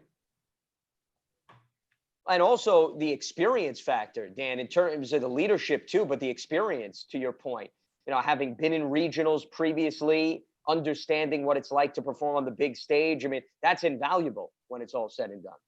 For sure. And, I think it goes back to something that Kevin talked about earlier tonight. K-Wah was talking about that first outing against Arizona and being able to spin it forward to, being able to go punch out, pop up, punch out with the bases loaded, nobody out against Dartmouth in 2013. And I think that, a lot of guys in that group, in the 2015 class and 2016 class, have those types of experiences, and we're able to be such tremendous contributors because of that. Well, speaking of contributors, we bring in Joe and Rob once again as we now move to the top of the 9th. John Kinney leading off with Columbia in front 3-0. So as we come down to the wire and we inch closer to the finished product, Kinney flies out here. But Joe, as you continue to take in this game, what memories do you have of this 9th inning, and how, maybe the realization for this team is starting to set in that you're going to be able to knock off Miami and live to see a Monday night game, which is the 7th and final game of this regional, which most people, at least from a national standpoint, would have given you no chance to even get there? Yeah, I remember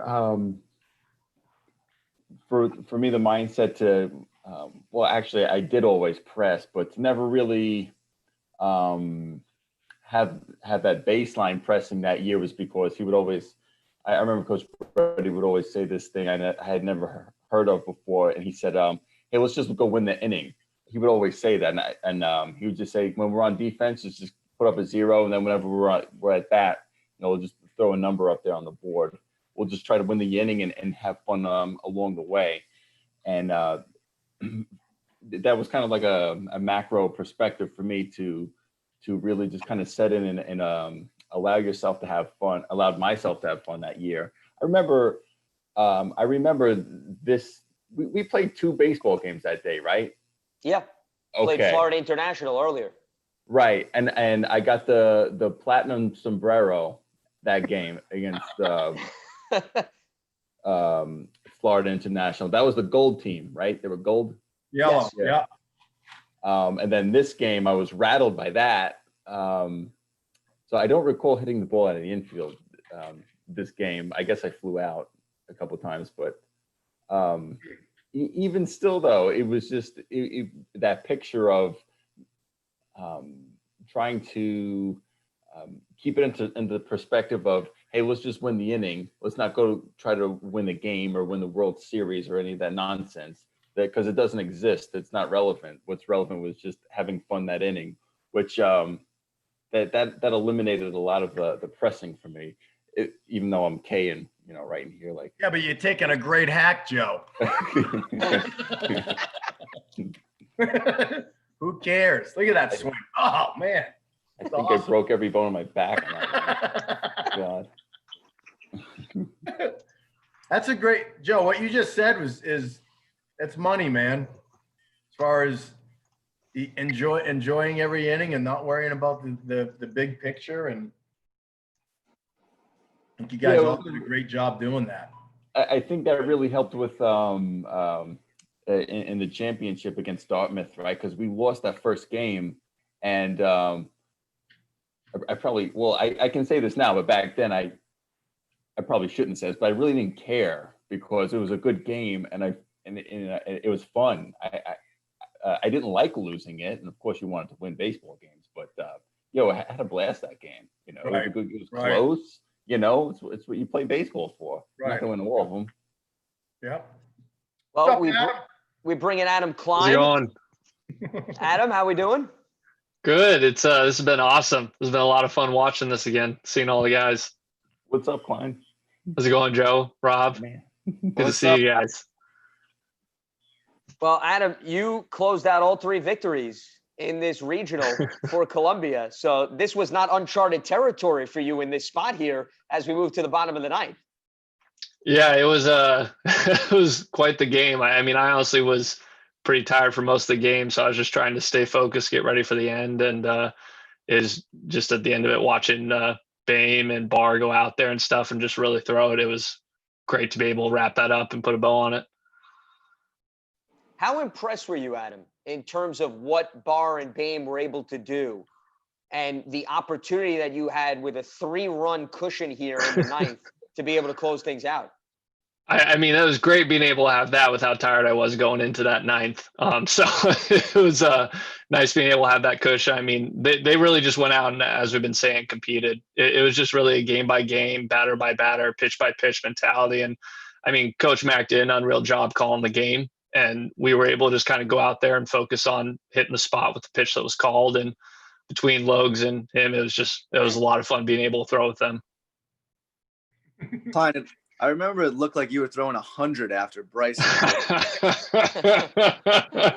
that did help out. I think that was probably the hardest of our throw. I mean, that was the most adrenaline I've had it pumping through my body ever. That was a pretty great night. I think the What are your thoughts coming into the game? 31st, right?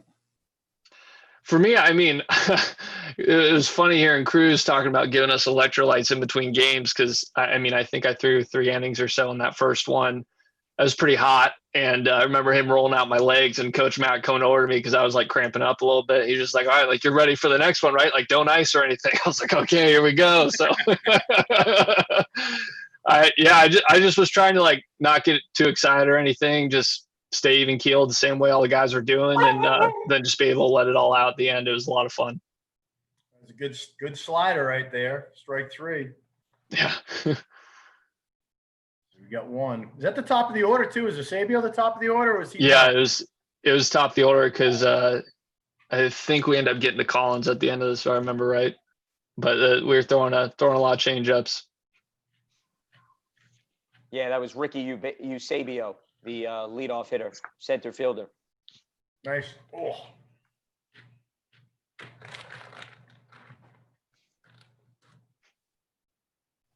So Christopher Barr now is up for Miami with nobody on and one out.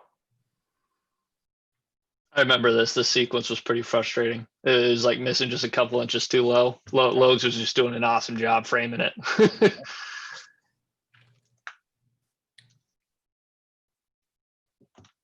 Good pitch.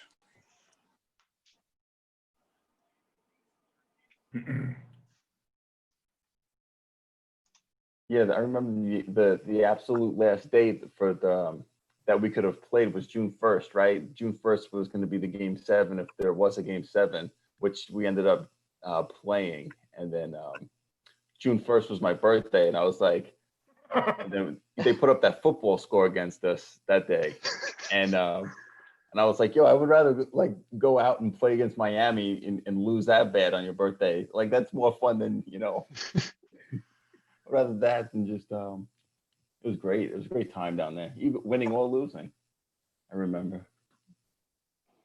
Adam, how much did it help to be in a similar position in other games earlier in this regional, just from a mental standpoint? Meaning, hey, I've been there, I've done this.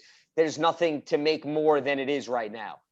Yeah, it's a good question because George, Kev, Weissman, and I have been starting for the year, and going into the Ivy League championship, I moved into relieving. And I remember it was a little weird getting settled into that in the championship series. And then it was nice having that coming into this to have some practice and getting a little bit of a groove of your preparation, your practice and stuff going into is a little bit different.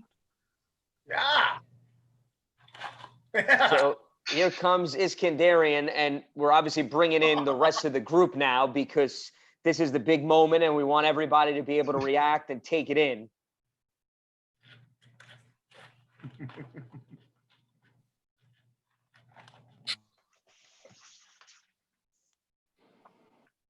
Game-ending double play, and there it is.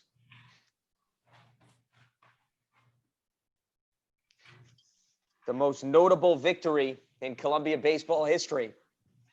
Knocking off Miami 3-0. Complete game 2-hitter thrown by Barr, Boehm, and Klein.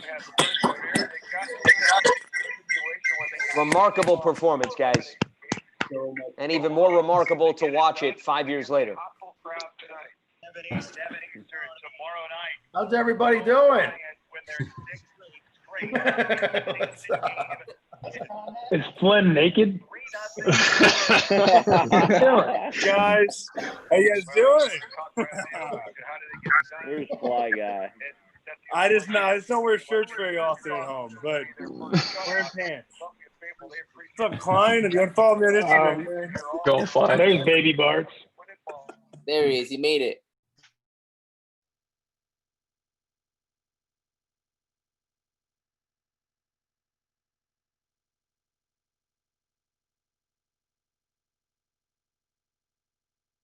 So we just watched Columbia beat Miami 3-0, and that's going to wrap up our wrap show to reminisce about this game. We're going to let the guys talk amongst themselves, but we certainly appreciate everybody for tuning in. I personally want to thank all of you guys for taking part in this. Thanks to Brett Beretti and the rest of the coaching staff. It was really enjoyable to look back and see the great achievement that you all put together. Heck of a performance on the hill for Bryce Barr, Zach Boehm, and Adam Klein, and some clutch hitting. This is pretty much what defined this group from 2013 to 2015, in which you won 3 straight Ivy League titles and had 3 appearances in the NCAA baseball regional. So congratulations to you all. Glad to see that you're all doing well. And thanks so much for everybody for tuning in. We'll hope to do this again moving forward. as Columbia blanked Miami 3-0 back in 2015, a very special night on May 31st, 2015. We're all signing off here. Thanks again for tuning in, and we'll speak to you soon. Enjoy.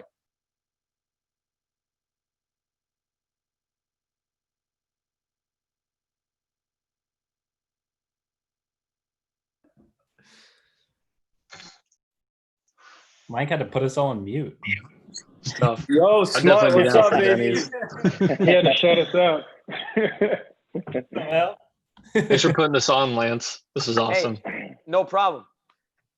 I appreciate you guys taking part in everything. I'm going to head out only because I have a few other things I need to take care of to get ready for an upcoming show. But it was a blast going back and forth, and thanks so much for having me be a part of it. Really enjoyed it, guys. So take care. Thanks. Thanks. You got it.